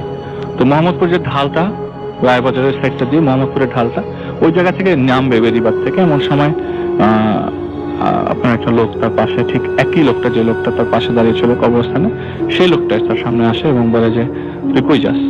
তো সে বলে যে আমি আপনাকে কোশ্চেনের আনসার কেন দিব, আপনাকে একটু আগে আমি কবরস্থানে পাইলাম। তো তার মনে মনে কথা যে আমি কেন ওর সাথে কথা বলতেছি, একটু আগে যে জিনিসগুলো ফিল করতেছে সেগুলো আমার কাছে রিয়েল মনে হয়নি, তাহলে আমি কেন কথা বলতেছি? সে অ্যাভয়েড করতে যায় আর সামনাসামনি তার কাছে চলে আসে, অ্যাভয়েড করতে যায় সামনাসামনি চলে আসে। তো ওই মুহূর্তে ইমাম সাহেব একটা কথা বলেছিলেন যে আয়াতুল কুরসি পরে ডান পা যদি একটু ঝাড়া দেওয়া যায় জিনিসটা থেকে মুক্তি পাওয়া যাবে। তো সে ওই জিনিসটা ফলো করে এবং কোনো লাভ হয় নাই। একদম বাসা পর্যন্ত তার সামনাসামনি এই জিনিসটা আসতে থাকে, বারবার আসতে থাকে। তো অদ্ভুত ব্যাপার, বারবার আসতে থাকে একদম বাসা পর্যন্ত। বাসায় ঘরে ঢোকার পর দরজা লাগালো, এরপর জিনিসটা ফিল করবে কিনা সেরকম আর সে প্রস্তুতি নেয় নাই। সে আগুন রান্না করে চলে যায়, রান্না করতে করতে হঠাৎ করে দেখলো যে না, আর কিছু হচ্ছে না তার সাথে, এবং জিনিসটা ওই দিনই হয়। এরপর সেই জিনিসটা কোনো কন্টিনিউ করেনি। তো এই জিনিসগুলো কেন হলো সে আমার কাছে জানতে আসে যে আলিফ ভাই এগুলো কেন হয়েছে আমার সাথে। আমি কিন্তু আসলে কোনো অ্যান্সার দিতে পারি না। না, অ্যান্সার দেওয়ার মতো কোনো কারণও নাই। এবং সবচেয়ে বড় কথা যে একটা জিনিস যদি অনবরত আপনার সামনে আসে, যেটা আপনি অ্যাভয়েড করতে চাচ্ছেন, এবং প্রতিনিয়ত যদি সেটা এবং এটা যে অনেক আগের ঘটনা আসবে তাও না, খুব রিসেন্ট ঘটনা। থ্যাংক ইউ সো মাচ আপনার ঘটনার জন্য, আপনাকে অনেক ধন্যবাদ। এবং আমি আরো একটা ঘটনায় চলে যাব আমরা, এবং এই ঘটনাটা একটা অডিও ক্লিপ। চলুন শুনে আসি অডিও ক্লিপটি। আশা করছি এই অডিও ক্লিপটিও আপনাদেরকে অনেক অনেক আনন্দ দেবে।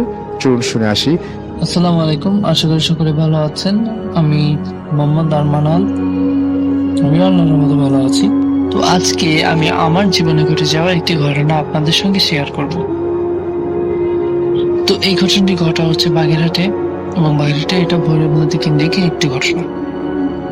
তো ঘটনাটা এমন, এবং ঘটনাটার সময় হচ্ছে গিয়ে এটা করোনা যখন প্রথম আঘাত আনে বাংলাদেশে, অর্থাৎ প্রথম দিকের 2019 সালের ঘটনা এটা। ওই সময় করোনার প্রকোপ অনেক ছিল, অনেক।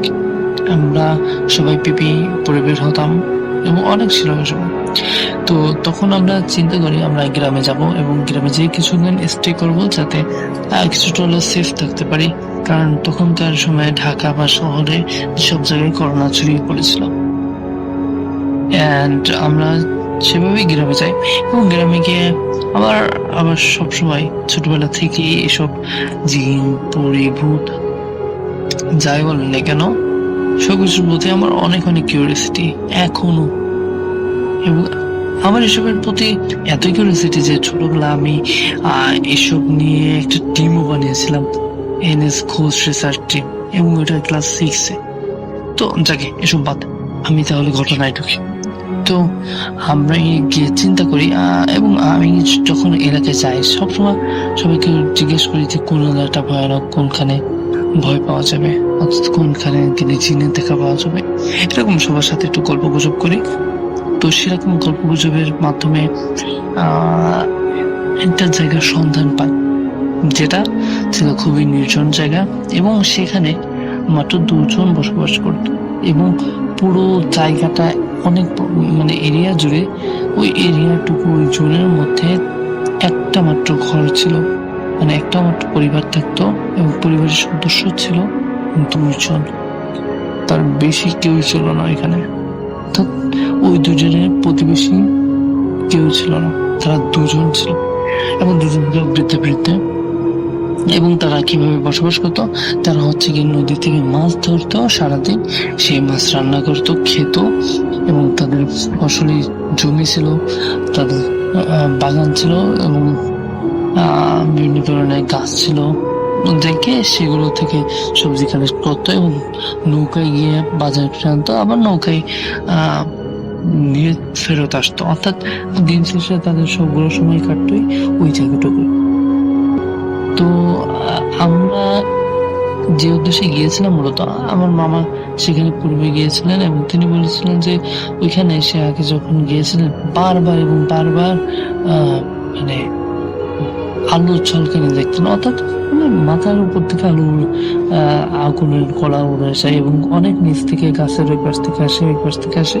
এবং মূলত আমরা যখন গ্রামের বাড়িতে যাই তার আগে থেকে মামা আমাকে ফোন দিয়ে ওই যেদিন আসছিলেন, মানে ঘটনাটা ফেস করছেন, ওই দিনই আবার আমাকে জানান। তো আমি চিন্তা করি যে একা যাবো কেন, আমার কিছু বন্ধুদের নিয়ে যায় এবং আমার মামাকে নিয়ে যায়। তো আমরা চিন্তা করি যে শুধুমাত্র এই কারণে গেলে তো কেমন দেখায়, তাদের বাড়িতে যাব, আমরা একটা কাজ করি, পিকনিকের মতন এটা কিছু করা যায় কিনা সেটা ভাবতে থাকি। এবং হ্যাঁ, আমরা সেটাই করি। আমরা একটা ব্রয়লার মুরগি কিনে অ্যান্ড বিভিন্ন ধরনের মশলাপাতি কিনে আমরা চাই। আমাদের চিন্তা ছিল ওখানে যাবো, মুরগি রান্না করব, তারপর হচ্ছে রুটি খাবো এবং ওখান থেকে চলে আসবো। এবং বিভিন্ন ধরনের এক্সপিরিয়েন্স তো হলে অবশ্যই সেটা বেস্ট।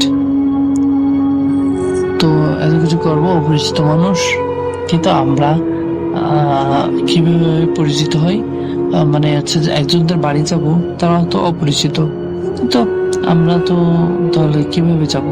তখন লাকিলি আমার মামার যে বন্ধু ছিলেন তার হচ্ছে গিয়ে চাচা চাচি ছিলেন তারা। তো আমার মামার বন্ধুকে আমরা সাথে নিই এবং মামার বন্ধুদের নৌকা ছিল, তো ওই নৌকা করে আমরা সেখানে যাই। গিয়ে তো আমার দাদা দাদি খুব ভালো ছিলেন, ওরা আমাদের সঙ্গে খুব ভালো আচরণ করে, আমরা ওখানে পিকনিক করি। এবং মূল ঘটনা হচ্ছে ফিরে আসার সময়, তো যখন যাই ওই সময়টা ছিল বৃষ্টির কাল, অনেক বৃষ্টি, চারিদিকে পানি থই থই করে, কিছুক্ষণ বৃষ্টি থামে আবার শুরু হয় মেঘ ডেকে গর্জন, মানে একটা খুব সুন্দর একটা বৃষ্টির সময়। তো খাওয়া দাওয়া করে যখন না নৌকার উপর পা দিয়েছি যে আমরা এখন যাবো বাসার উদ্দেশ্যে, ঠিক তখনই মেঘের ডাক, প্রচুর মেঘের ডাক, গর্জন দিচ্ছে, বজ্রপাত হচ্ছে, কিন্তু এখনো হয়নি, বৃষ্টি পড়া শুরু হয়নি। চারিদিকে প্রচুর বাতাস এবং বুঝতে পারছিলাম যে এখন ঝড় হবে, এবং সেটাই হলো বৃষ্টি তো এখনো পড়া শুরু হয়নি, কিন্তু অনেক জোরে বাতাস হতে লাগলো। আমাদের প্রচুর তাড়া ছিল, কারণ আমরা যদি ওই সময় বাড়িতে না যেতাম কোনো ধরনের সমস্যা হলেও হইতে পারতো। কি ধরনের সমস্যা এটা বিষয় করছি না এখন, বাট তখন আমাদের একটু বাড়ি যাওয়ার প্রয়োজন ছিল। তো আমরা সকলেই সেজন্য বাড়ির উদ্দেশ্যে রওনা হলাম। হ্যাঁ, তো কিছুক্ষণ যাওয়ার পর নৌকায় যাই। নৌকার যেদিকে আমরা চালাচ্ছিলাম, চালানো হচ্ছিল ওই দিকেই বাতাস বইছিল, যার কারণে আমাদের যেতে আরো সুবিধা হচ্ছিল। আমরা নৌকাটা খুব দ্রুত এগোচ্ছিলাম। কিছুক্ষণ পরে শুরু হয় বৃষ্টি, প্রচুর বৃষ্টি, এত বৃষ্টি যে আপনি যদি আপনার হাতটা সোজা করে রাখেন, সোজা করে রাখতে পারবেন না, আপনার হাতটা নিচে পড়ে যাবে, এতই বৃষ্টি হচ্ছিল এবং বুঝতেই পারছেন অবস্থা কি। তো তখন সকলে খুব ভয় পেয়ে যায়, হঠাৎ করে যে এত বৃষ্টি, আমরা এখন কি করব? না জিনপুরের ভয় না বা ভূতের ভয় না, আমরা ভয় পেয়েছিলাম আমাদের জীবনের, কারণ প্রচুর বজ্রপাত হচ্ছিল ওই সময়। এবং আমাদের নদীর আমরা যেখানে যাচ্ছিলাম আমরা যখন যাচ্ছিলাম ঠিক আমাদের পাশে একটা পাল গাছে বাজ পড়ছিল, তারপর বিভিন্ন ভাবে বাজ পড়ছিল। আমরা খুবই ভয় পাচ্ছিলাম যে এখন হয়তো বা কিছু আমাদের উপরও পড়তে পারে, কারণ এরকম আমরা অনেক ঘটনা শুনেছি যে এরকম নৌকায় মাঝিরা থাকে এবং তাদের উপর পড়ে অনেকে মারা গেছে। তো আমরা আল্লাহ আল্লাহ করতে থাকি এবং আমি জোরে জোরে আজান দিতে থাকি যাতে করে আল্লাহ আমাদের সাহায্য করেন। তো এভাবে কিছুক্ষণ যাওয়ার পর তাও বৃষ্টি থামে না, বৃষ্টি চলছে। তো কিছুক্ষণ পর আমরা সকলেই দেখি যে দূর থেকে কি যেন একটা ভেসে আসতেছে। আর বলি যেহেতু দিনটা ছিল মানে কেমন যেন মানে সবকিছু দেখা যাচ্ছিল, যদিও মেঘলা দিন ছিল, অনেক কিছু দেখা যাচ্ছিল। এই অবস্থাটাকে কি বলে আমি ঠিক জানি না। তো আমাদের চোখে এরকম দেখতে পাচ্ছিলাম দূর থেকে আমরা যেদিকে যাচ্ছি আমাদের দিকে ভেসে ভেসে কি যেন একটা আসছে, এবং তখন দেখি যে একটা নৌকা আসতেছে। যখন একটু কাছে আসলো তখন বুঝলাম ওটা একটা নৌকা, এবং নৌকাটা এমন ছিল যে নৌকাটার সামনে সম্পূর্ণ অংশ কেমন যেন সোনালী কালারের। অর্থাৎ আমরা যখন কোনো একটা নৌকা দেখি তখন আমাদের সামনে প্রথম ভেসে উঠে একটা কালো, নিচে থাকবে কালো, এবং এভাবে আমরা নৌকা দেখে অভ্যস্ত। কিন্তু ওইটা ছিল হচ্ছে সোনালী ধরনের, মানে সামনের টুকু সোনালী। তো আমরা ওটা দেখে কি ভাববো, নর্মাল একটা নৌকা হতেই পারে। যখন কাছে আসলো, আমরা যদি জানি কাশ্মীরি যেসব নৌকা আছে একদম ওই ধরনের নৌকা, তো ওই ধরনের নৌকা থাকা তো এখানে পসিবলই না। থাকার কথা তো দূরে থাক, কেউ তো কখনো এই ধরনের নৌকা দেখেও নেই। আমরা অনেকে জানি কাশ্মীর নৌকা সম্পর্কে, এই জন্য আমরা ওটা ভিজুয়ালাইজ করতে পারি, কিন্তু ওই ধরনের নৌকা তো কেউ কখনো দেখেও নেই হয়তো এই গ্রামে। তখন আমাদের মনে কিছুটা ভয় সঞ্চার হয়। আমরা তখন একে অপরকে বলা বলি করতে থাকি এটা হয়তো কোনো কিছু এরকম। তো কিছুক্ষণ পর যখন আমাদের ক্রস করে চলে যায় তখন আমরা সকলে একটু পিছনের দিকে তাকাই, তাকিয়ে দেখি যে এখানে নৌকার কোনো অস্তিত্বই নাই। আমরা কি সকলেই তাহলে ঘরের মধ্যে ছিলাম? না, এটা তো হতে পারে না। তাহলে কি এগুলো কি হচ্ছে আমাদের সঙ্গে? যাকে এটা তো নর্মাল ঘটনা, আরো আছে সামনে। আমরা যখন আরো একটু সামনে যাই, আর একটু সামনে, তখন কেমন যেন মনে হচ্ছে যে আমাদের নৌকাটা কেমন যেন নড়তেছে, অর্থাৎ দুলতেছে। এটা অনেকের কাছে স্বাভাবিক মনে হতে পারে, কারণ হচ্ছে গিয়ে নদীতে অনেক স্রোত ছিল অবশ্যই, কিন্তু স্রোতের দোলা আর তখন যেটা ফেস করছিলাম ওই দোলা কখনোই এক না। কখনোই এক না। তো তখন আমরা নিচের দিক লাইট মারলাম, কারণ এভাবে চললে তো আমরা সবাই পড়ে যাবো, আমরা তো নৌকা চালাতে পারছি না। তো নিচের দিকে লাইট মেরে যেটা দেখি সেটা আসলেই মানে কি বলবো, ভাবার মতন একটা বিষয়। নিচের লাইট মেরে দেখি অসংখ্য চোখ, অসংখ্য চোখের মতন অংশ মানে জল জল করছে। বিড়ালের চোখ যেমন জল জল করে না, অসংখ্য চোখ জল জল করছে আমাদের নৌকাকে ঘিরে, এবং মানে পানির ভিতর থেকে ওই জল জল চোখগুলো আমরা দেখতে পাচ্ছি লাইট মেরে। চেহারার কোনো অবয়ব আমরা বুঝতে পারছি না, কিন্তু দেখতে পাচ্ছি যে চোখের উজ্জ্বল আলো।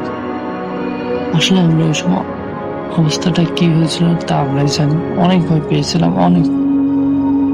কি করব, ভয় পেয়ে এখন কি করব? আমরা কি ওখানে মানে মৃত্যুর অপেক্ষা করব? কিছু তো করতে হবে। আমরা আল্লাহর রহমতে কেউ সেন্সলেস হই নাই, হলে হয়তো বিপদ আরো বেড়ে যেত, হয়তো নদীতে ডুবে মারা যেতাম। কিন্তু কি হলো, আমরা তখন ওইখান থেকে যাই এবং দোয়া করতে থাকি, এবং যে নৌকা চালাচ্ছিল সে নৌকা চালাইতে থাকে, সে আর থামে না। সে যেভাবে যায় সেভাবেই যেতে থাকে। তখন আবার কিছু দূর সামনে গিয়ে আমাদের কোনো পথই শেষ হচ্ছে না, যেখানে যেতে সাধারণত 20 মিনিট সময় লাগতে পারে, তার থেকে কমই লাগে সাধারণত, কিন্তু সেই জায়গায় আমাদের আধা ঘন্টা পার হয়ে যায়। আমরা কিন্তু অনেক মানে দ্রুতই এগোচ্ছিলাম, অর্থাৎ নৌকা যেভাবে চলছিল এবং স্রোতও ছিল ওইদিকে, পানির ফ্লোটা বাতাস, যার কারণে আমরা খুব দ্রুত এগোচ্ছিলাম, কিন্তু তাও কেমন যেন আধা ঘন্টা পার হয়ে যায়, আমরা আমাদের গন্তব্যে পৌঁছাই না। এমনও না যে আমরা মানে রেখে এসেছি, আমাদের সঙ্গে যারা ছিল, হয়তো আমি আর আমার এক বন্ধু ব্যতীত সবাই ওখানে লোকাল এবং সবাই চেনে এগুলো। তো তখন কি করব? তখন আমরা আবার নৌকা চালাতে লাগলাম, কিছুক্ষণ দোয়াদুরি করলাম এবং বৃষ্টি অনবরত পড়ছে, ওটা থামছে না। তখন আমরা আর একটা দৃশ্য দেখলাম, এটা অনেকটা ফ্যান্টাসি মনে হতে পারে, বাট আমরা তো দেখেছিলাম এবং আমরাও জানি সেটা হচ্ছে গিয়ে দেখলাম পানির ভিতর থেকে, অর্থাৎ আমাদের সামনেই, অনেক দূর সামনে, যে পানির ভিতর থেকে একটা কি মাছ লাফতে না, হ্যাঁ মাছ লাফত। তো ওইরকম ভাবে একটা মাছের মতন কি একটা আকৃতির লাফ ছিল। আমরা মুহূর্তের জন্য ওটা দেখেছিলাম, সকলে দেখেছিলাম, কারণ আমরা সবাই সামনে তাকিয়েছিলাম।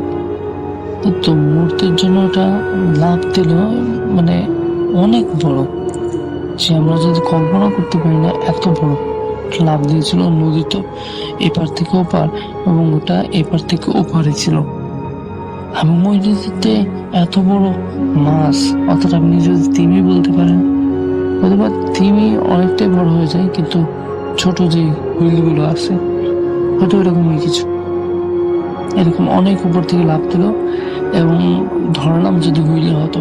কিন্তু এবার আছে ঘটনায়, এবং ওই যেটা লাফ দিল ওটার আকৃতিও আমরা অনুমান করতে পেরেছিলাম, যদিও কিছু সময়ের জন্য আমরা দেখেছিলাম ওটা মাছের আকৃতির ভূমিতেও ছিল না, ওটা সম্পূর্ণই ছিল কেমন যেন দুটো হাত ছিল ওটা, এটা আমরা শিওর দেখেছি। এবং বাকিটা মাছের মতন ছিল, দুটো হাত ছিল, মানুষের মতনই হাত ছিল, বড়। ব্যাস, এটা দেখে আমাদের খেয়াল করবো, নিজেদের সামলানো সম্ভব হয়েছে না, হয়নি। তো আমাদের মধ্যে আমার যে বন্ধুটা ছিল সে ইতিমধ্যে সেন্সলেস হয়ে পড়ে যায়, আমরা ওকে নিয়ে ব্যস্ত হয়ে পড়ি। তখন কি করবো, পুরো দিশেহারা হয়ে পড়েছিলাম যে কি করা যায় এখন তো আর কোনো উপায় নেই, মৃত্যুর অপেক্ষা করা ছাড়া কি করা যায়। তখন না জানি কিভাবে দেখি যে একজন লাইট মারতেছে আমাদের দিকে দূর থেকে, এবং সে নৌকায় আসতেছে। আমরা তার দিকে লাইট মারলাম এবং আমরা দুজনেই শিওর হলাম যে সেও বিপদে পড়েছে, আমরাও বিপদে পড়েছি। হ্যাঁ, এইবার যে জিনিসটা হয়, সে আমাদের কাছে আসে এবং সে আসলে মানুষ ছিলেন, আলহামদুলিল্লাহ তার জন্য হয়তো আমরা এক হয়ে, আমরা যে দুই নৌকা এক হয়ে মোটামুটি একটা পাড়ে বিড়াই আমরা গাছের নিচে আশ্রয় নিই, এবং তখন আমরা পরস্পরের মধ্যে ওই এলাকারই মাঝে, আমার নামটা খেয়াল নেই, তো উনিও বলছেন যে ওই যেটা লাভ দিয়েছে উনিও দেখেছেন, এবং ওনার থেকে নাকি মাত্র 10 হাত কি 12 হাত দূরে ছিল ওটা মানে আকৃতি উনি সম্পূর্ণ দেখে যায়। সেটা হচ্ছে গিয়ে ওইটা মানে নিচের তো মারমেইড না কি একটা আছে না, মাজার থেকে ইসের মতন, মানে মাছের মতন, হ্যাঁ ওই রকমই ছিল, কিন্তু ওর হাত ছিল অনেক, মানে অনেক মোটা ধরনের, বলিষ্ঠ ধরনের হাত ছিল, এবং ওর মাথাটাও আবার ছিল মাছের মতো, শুধু দুটো হাতই ছিল। ও তখন ওইটা দেখে ওখানে কিছুক্ষণের জন্য থমকে যায়। তখন ও আপনাদের মানে আমাদের চিল্লাপাল্লা শুনতে পেয়েছিল, তখনও আমাদের লাইট মারে এবং আমাদের সাথে মিট হয়। তারপর আস্তে আস্তে যখন বৃষ্টি কমে আমরা ফিরে আসি, এবং এটাই ছিল আসলে ঘটনাটি আমি অ্যাসিওর করতে পারি যে আপনারা যদি বিশ্বাস করেন, এটা আসলে বিশ্বাসযোগ্য একটা ঘটনা, এবং এটাই আমার সাথেই ঘটা, আমি ফেস করেছি, এই জন্য আমি জানি। এখন যে ঘটনাটি প্লে করব সেটি হচ্ছে আফনান ভাইয়ের সাথে, মানে আফনান ভাইয়ের শেয়ার করা একটি ঘটনা। আশা করছি যে এই ঘটনাটি আপনাদের ভালো লাগবে। তো আমি প্লে করব সেই ঘটনাটি, এবং আশা করছি যে এই ঘটনাটিও আপনাদের ভালো লাগবে। চলুন শুনে আসি। মূল ঘটনা যাকে নিয়ে, তার নাম মোহাম্মদ সিরাজুল মিয়া। সিরাজুল মিয়ার পরিবারে মোট 5 জন সদস্য। সিরাজুল মিয়া, তার স্ত্রী এবং তার 3 ছেলে। এই 5 জনকে নিয়েই তার পরিবার। সিরাজুল মিয়া মূলত একজন কৃষক, চাষাবাদ করা এবং এর পাশাপাশি ওনার একটি ছাগলের খামার ছিল। উনি অনেকগুলো ছাগল পালতেন। যেহেতু ওই সময়ে মানুষের আর্থিক অবস্থা কিন্তু ততটা ভালো ছিল না, প্রিয় লিসেনার্স, এটা আমরা অনেকেই জানি যে তখন গ্রামের মানুষেরা প্রায় প্রত্যেক পরিবারেই যে কাজটি করতেন সেটি হচ্ছে তারা হাঁস, মুরগি, গরু, ছাগল এগুলো পালতেন। তো যাই হোক, ঘটনার দিন সিরাজুল মিয়া প্রতিদিনের ন্যায় সকালবেলা লাঠি হাতে ওনার ছাগলগুলো নিয়ে বাইরে বের হয়েছিলেন ছাগলগুলোকে খাওয়াতে। সিরাজুল মিয়া মাঠে ছাগলগুলো ছেড়ে দিয়ে একটি গাছের নিচে বিশ্রাম করতে লাগলেন। উনি বসে থাকতে থাকতে কখন যে ঘুমিয়ে পড়েছেন তা ঠিক বুঝতে পারেননি। এদিকে সময় পেরিয়ে ধীরে ধীরে রাতের কালো আধারে ছেয়ে গেল আশপাশ। সারাদিন যখন ছাগল চড়িয়েছেন সেটা তো ছিলই, কিন্তু যখন তিনি বিশ্রাম নিতে বসেছিলেন তখন কিন্তু বিকাল বেলা হয়ে গেছিল, যার কারণে তিনি আসলে বুঝতে পারেননি যে সন্ধ্যা নিকটে। ক্লান্ত শরীরে ঘুমিয়ে গিয়েছিলেন। সময় পেরিয়ে ধীরে ধীরে রাতের কালো আধার ছেয়ে গেল আশেপাশে। ঠিক তখন কোনো একটা সময় হঠাৎ ধস্তাধস্তি আর ছাগলের তীব্র আত্মচিৎকারে ঘুম ভাঙে সিরাজুল মিয়ার। উনি উঠে দেখেন সব ছাগলগুলি ভয়ে ভয়ে ওনার পাশে এসে জড়ো হয়েছে এবং ডাকাডাকি করছে। তার কারণ হলো যে একটু দূরে একটি ছাগলকে কয়েকটি শিয়াল টানা হেঁচড়া করছে। সিরাজুল মিয়া এটা দেখে লাঠি হাতে নিয়ে ওই ছাগলের কাছে দৌড়ে যান। গিয়ে দেখেন শিয়ালগুলি স্বাভাবিকের তুলনায় আকারে অনেক বড়, প্রায় ভল্লুকের মতো। এত বড় শিয়াল উনি কখনো দেখেননি। উনি হাতের লাঠিটি বাগিয়ে ধরেছেন, তখন সে শিয়ালগুলি তাকেই আক্রমণ করার চেষ্টা করে। সিরাজুল মিয়া তখন গায়ের সমস্ত শক্তি দিয়ে সজোরে আঘাত করে একটি শিয়ালের মাথায়। অদ্ভুত ব্যাপার হলো শিয়ালটি ব্যথা পেয়ে মানুষের মতো চিৎকার করে মাটিতে পড়ে যায়। শিয়াল কি কখনো মানুষের মতো চিৎকার করতে পারে? এই চিৎকার শুনে সিরাজুল মিয়া বেশ ভয় পান, কিন্তু নিজের সেফটির জন্য কিন্তু ওই শিয়ালটিকে তিনি আরো কয়েকটি আঘাত করেন যাতে সে উঠে আবার তাকে আক্রমণ করতে না পারে। এদিকে অন্য যে শিয়ালগুলো ছিল তারা পালিয়ে যায়। তো যাই হোক, ক্রমাগত আঘাত করার ফলে ওই শিয়ালটি মারা যায় বলে সিরাজুল মিয়া মনে করেন। তারপর তিনি ছাগল যেগুলো ছিল সেগুলো নিয়ে বাড়িতে ফিরে আসেন। সবকিছুই ঠিকঠাক ছিল। সিরাজুল মিয়া পরের দিন ভোরবেলা ঘুম থেকে উঠে মাঠের কাজে বেরিয়ে পড়েন। কাজ শেষে বাড়ি ফেরার সময় উনি চিন্তা করেন, কাল তো একটা ঘটনা ঘটে গেছে, গিয়ে দেখি তো কি অবস্থা। যেখানে শিয়ালকে আঘাত করেছিলেন এবং যেখানে ওই শিয়ালগুলো তার ছাগলকে আক্রমণ করেছিল, কি অবস্থা সেখানে।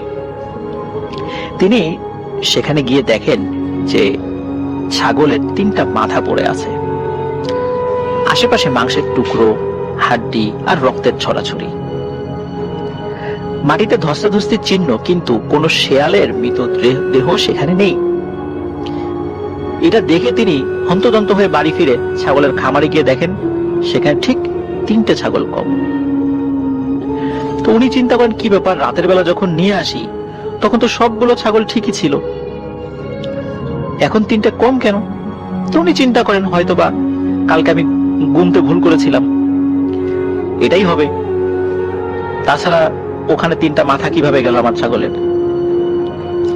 কিন্তু শিয়ালের মৃতদেহ কোথায় গেল? তখন সিরাজুল মিয়া ভাবেন হয়তোবা শিয়ালের মৃতদেহ অন্য কোনো প্রাণী নিয়ে গেছে, কুকুর বা অন্য কিছুতে নিয়ে গেছে, এই চিন্তা করেন। আবার এমন হতে পারে যে শিয়াল হয়তো মারাই যায়নি, আঘাত পেয়ে অজ্ঞান হয়ে পড়েছিল, পরে উঠে চলে গেছে। শিয়াল কিন্তু মাঝে মাঝে এই কাজটি করে থাকে, যে অজ্ঞান হওয়া বা মৃতর ভান ধরে পড়ে থাকে, পরে মানুষ চলে গেলে উঠে দৌড় দেয়। এরকম কিছু একটা হয়েছে। সবকিছু স্বাভাবিকভাবেই চলার কথা ছিল, কিন্তু না, তা আর হচ্ছে না। কয়েকদিনের মধ্যে শুরু হয় নতুন এক ঝামেলার। সিরাজুল মিয়া খেয়াল করেন খামারের ছাগলগুলির মধ্যে যে সমস্ত ছাগলগুলি বাচ্চা দেওয়ার মতো পর্যায়ে আসতো, ঠিক সেই ছাগলটি রাতের বেলা মিসিং হয়ে যেত। ওখানে আরো ছাগল ছিল, কিন্তু সব ছাগল মিসিং হতো না। ঠিক যে ছাগলটি বাচ্চা দেওয়ার মতো সময় আসতো, ঠিক সেটি মিসিং হতো। তবে মিসিং হলেও একটা জিনিস কিন্তু মিসিং হতো না। ছাগলের পুরো দেহ মিসিং হয়ে গেলেও খামারের মধ্যে পড়ে থাকতো সেই ছাগলটি শুধু মাথা। এমন ভাবে একটা, দুইটা, এইভাবে করতে করতে একের পর এক ওনার খামারের ছাগল কমতে থাকে। আর যেহেতু উনি কৃষিকাজের পাশাপাশি এই খামারের উপর নির্ভরশীল ছিলেন, এমন অবস্থাতে উনি খুব পেরেশানিতে পড়ে যান। সিরাজুল মিয়া রাতের বেলা তার 3 ছেলেকে পাহারা দিতে বলে। 3 ভাই গভীর রাতে একটা ভয়ানক দৃশ্য দেখতে পান। 3 জনই এটা দেখেন। তারা খেয়াল করেন তাদের খামারের আশেপাশে একটি বিশাল দেহী প্রাণী ঘুরে বেড়াচ্ছে। 4 পা বিশিষ্ট একটি প্রাণী, কিন্তু সেটি আসলে যে কি সেটি বোঝা যাচ্ছে না, কিন্তু বিশাল দেহী, মাটি থেকে খামারের চাল অবধি উচ্চতা পর্যন্ত এরকম একটা প্রাণী। এরকম প্রাণী তারা আগে কখনো দেখেনি। এটা দেখে ওই 3 ভাই খুবই ভয় পান এবং ওই প্রাণীটিকে তাড়ানোর সাহসও কিন্তু করতে পারেনি, মানে এতটা ভয় পেয়েছিলেন। ওই প্রাণীটির চোখ দুটি জ্বলজ্বল করছিল এবং গড়গড় শব্দ করছিল। কিন্তু ওই প্রাণীটি যখন দেখে যে খামারের মধ্যে 3 জন মানুষ দাঁড়িয়ে আছে, সেই প্রাণীটি আর কাছে আসে না। প্রাণীটি অন্ধকারের মধ্যেই মিলিয়ে যায়। কিন্তু তারা আসলে বুঝতে পারে না ওই প্রাণীটি আসলে কি ছিল। পরের দিন সকালবেলা সিরাজুল মিয়া ছেলেদের মুখে সবকিছু শোনে। শোনার পর তারও কৌতূহল বেড়ে যায় যে আসলে এই জিনিসটা কি। তিনি গ্রামের অনেকের সাথে কথা বলেন। তারা বলেন, না তো, আমরা কখনো গ্রামে এই ধরনের কোনো প্রাণীর অস্তিত্ব আছে বলে জানি না। আর আশেপাশে তো জঙ্গলও নেই। এত বড় একটা প্রাণী যদি জঙ্গলেও থাকতো, কেউ না কেউ তো দেখতো, তাহলে প্রাণীটি কোথা থেকে এলো? সিরাজুল মিয়া ঠিক করেন আজ রাতে সে নিজেই পাহারা দেবে। তো ছেলেদেরকে সতর্ক থাকতে বলে সিরাজুল মিয়া এবং নিজেই পাহারা দিতে লেগে যায়। এমন ভাবে কিছুদিন পাহারা দেওয়ার পরে উনি কিন্তু কিচ্ছু দেখতে পায় না। এক পর্যায়ে নিরুপায় হয়ে হাল ছেড়ে দেন, যে মনে হয় ছেলে পেলে ভুল দেখেছে। হঠাৎ এক রাতে খামারের ভিতরে হুটোপুটি এবং ছাগলের আত্মচিৎকারের শব্দ ভেসে আসে। ঘুম ভেঙে যায় সিরাজুল মিয়ার। উনি দ্রুত টর্চ আর লাঠি নিয়ে ছুটে যান খামারে। গিয়ে দেখেন খামারের দরজা বাহির থেকে বন্ধ। উনি সাবধানে দরজা খুলে টর্চের আলো ফেলে দেখেন একটি বিশাল দেহী প্রাণী তার খামারের ভিতরে ঢুকে কয়েকটি ছাগল মেরে খেতে শুরু করেছে। এই প্রাণীটি কিভাবে ঢুকলো এত বড় শরীর নিয়ে? এটা তো অসম্ভব ব্যাপার। এটা দেখে সিরাজুল মিয়ার প্রচন্ড রাগ হয় এবং রাগে আবারও লাঠি দিয়ে যখন ওই প্রাণীটিকে আঘাত করার জন্য এগিয়ে আসে, সাথে সাথে ওই প্রাণীটি রাগান্বিত কণ্ঠে বলে ওঠে, কিরে, তোর সাহস তো কম না? তুই এর আগেও কিন্তু আমাকে আঘাত করেছিস, আমি তোকে কিচ্ছু বলিনি, শুধু তোর ছাগলগুলোর উপর প্রতিশোধ নিচ্ছি। যদি প্রাণে বাঁচতে চাস, নিজের পরিবারকে বাঁচাতে চাস, তাহলে এক্ষুনি এখান থেকে চলে যা। তুই কি এখনো চিনতে পারিসনি আমাকে যে আমি কে? এটা শুনে সিরাজুল মিয়া বুঝতে পারেন এটি হচ্ছে সেই শেয়ালটি, যে শেয়ালটিকে তিনি মাথায় আঘাত করেছিলেন এবং আরো অনেকগুলো আঘাত করে তাকে মৃত ভেবে ফেলে রেখে এসেছিলেন। তিনি বুঝতে পারেন এটা কোনো আসলে মামুলি শেয়াল নয়, এটি ভয়ানক কোন একটা পিশাচ। এটা যখন তিনি বুঝতে পারেন আর ওই ভয়ানক প্রাণীটির কণ্ঠে কথা শুনে ফেলেন, তখন তিনি চিৎকার করে সেন্সলেস হয়ে পড়ে যান। তার চিৎকার শুনে তার বাড়ির লোকজন তাড়াতাড়ি চলে আসে, কারণ তিনি আগে থেকেই তার সন্তানদেরকে এবং তার স্ত্রীকে সতর্ক থাকতে বলেছিলেন যে ডাকাডাকি করলেই সাথে সাথে যেন চলে আসে। তারা এসে দেখেন সিরাজুল মিয়া খামারের মধ্যে অজ্ঞান হয়ে পড়ে আছে, আর ছাগলের আদা খাওয়া একটি দেহের অংশ বিশেষ আর তাজা রক্ত চারদিকে ছড়ানো ছিটানো। মনে হচ্ছে এইমাত্র কোনো প্রাণী এই ছাগলগুলিকে মেরে খেয়ে ফেলছিল। যাই হোক, সিরাজুল মিয়াকে বাসায় নিয়ে আসা হলে তার জ্ঞান ফেরানো হয়। তখন ওই খামারের মধ্যে কি ঘটনা ঘটেছিল এটি সকলকে খুলে বলেন। প্রিয় লিসেনার্স, নিশ্চয়ই আপনারাও বুঝতে পারছেন এটি একটা পিশাচের কাজ। সিরাজুল মিয়া সকালবেলা দ্রুত একজন ভালো আলেমের সাথে যোগাযোগ করেন। তাকে যখন সব বিষয়টি খুলে বলেন যে এই ঘটনা, তার ছাগলগুলো এভাবে মেরে ফেলছে, অতি দ্রুত এটার একটা সমাধান করতে হবে। আলেম কিছু সময় নিয়ে জানান যে জিনটি এখানে এসে এই ছাগলগুলো খেয়ে যাচ্ছে, সে খুবই শক্তিশালী। তার সাথে পেরে ওঠা বা শক্তি প্রয়োগ করে তাকে হারানো কোনোভাবেই ওই আলেমের পক্ষে সম্ভব নয়। তবে হ্যাঁ, আল্লাহর কালাম এবং বুদ্ধি দিয়ে তাকে কিছুটা বোকা বানানো যেতে পারে। তবে তাতে যে কতটুকু কাজ হবে এটা নিশ্চিতভাবে বলা মুশকিল। আল্লাহ চাহেন তো কাজ হবে। ওই আলেম সিরাজুল মিয়াকে পরামর্শ দেন যে তুমি খুব দ্রুত খামারের ছাগলগুলো অল্প অল্প করে বিক্রি করে দাও। যেহেতু নিয়মিত ওই পিশাচটি আসে না, সে আরো কিছুদিন পরে আসবে। তুমি আরো কিছু ছাগল ওর খাবার জন্য রেখে দাও, কিন্তু এর মধ্য দিয়ে তুমি অল্প অল্প করে ছাগল বিক্রি করতে থাকো। ওই আলেম যে পরামর্শ দেন, সত্যি তিনি সেটি করেন। সব ছাগল একসাথে বিক্রি করেন না, কারণ আলেম এটাও বলেছিলেন যদি সব ছাগল একসাথে বিক্রি করে দাও তাহলে সব ছাগল খেতে না পারার যেই মনোকষ্ট থেকে ওই পিশাচটি তোমার পরিবারের উপর আক্রমণ করতে পারে। এই কারণে অল্প অল্প করে বিক্রি করে, হয়তোবা কিছু ছাগল মিসিং হবে, খেয়ে ফেলবে, কিন্তু সেটা তোমাকে মেনে নিতে হবে নিজেদের জীবন বাঁচানোর স্বার্থে।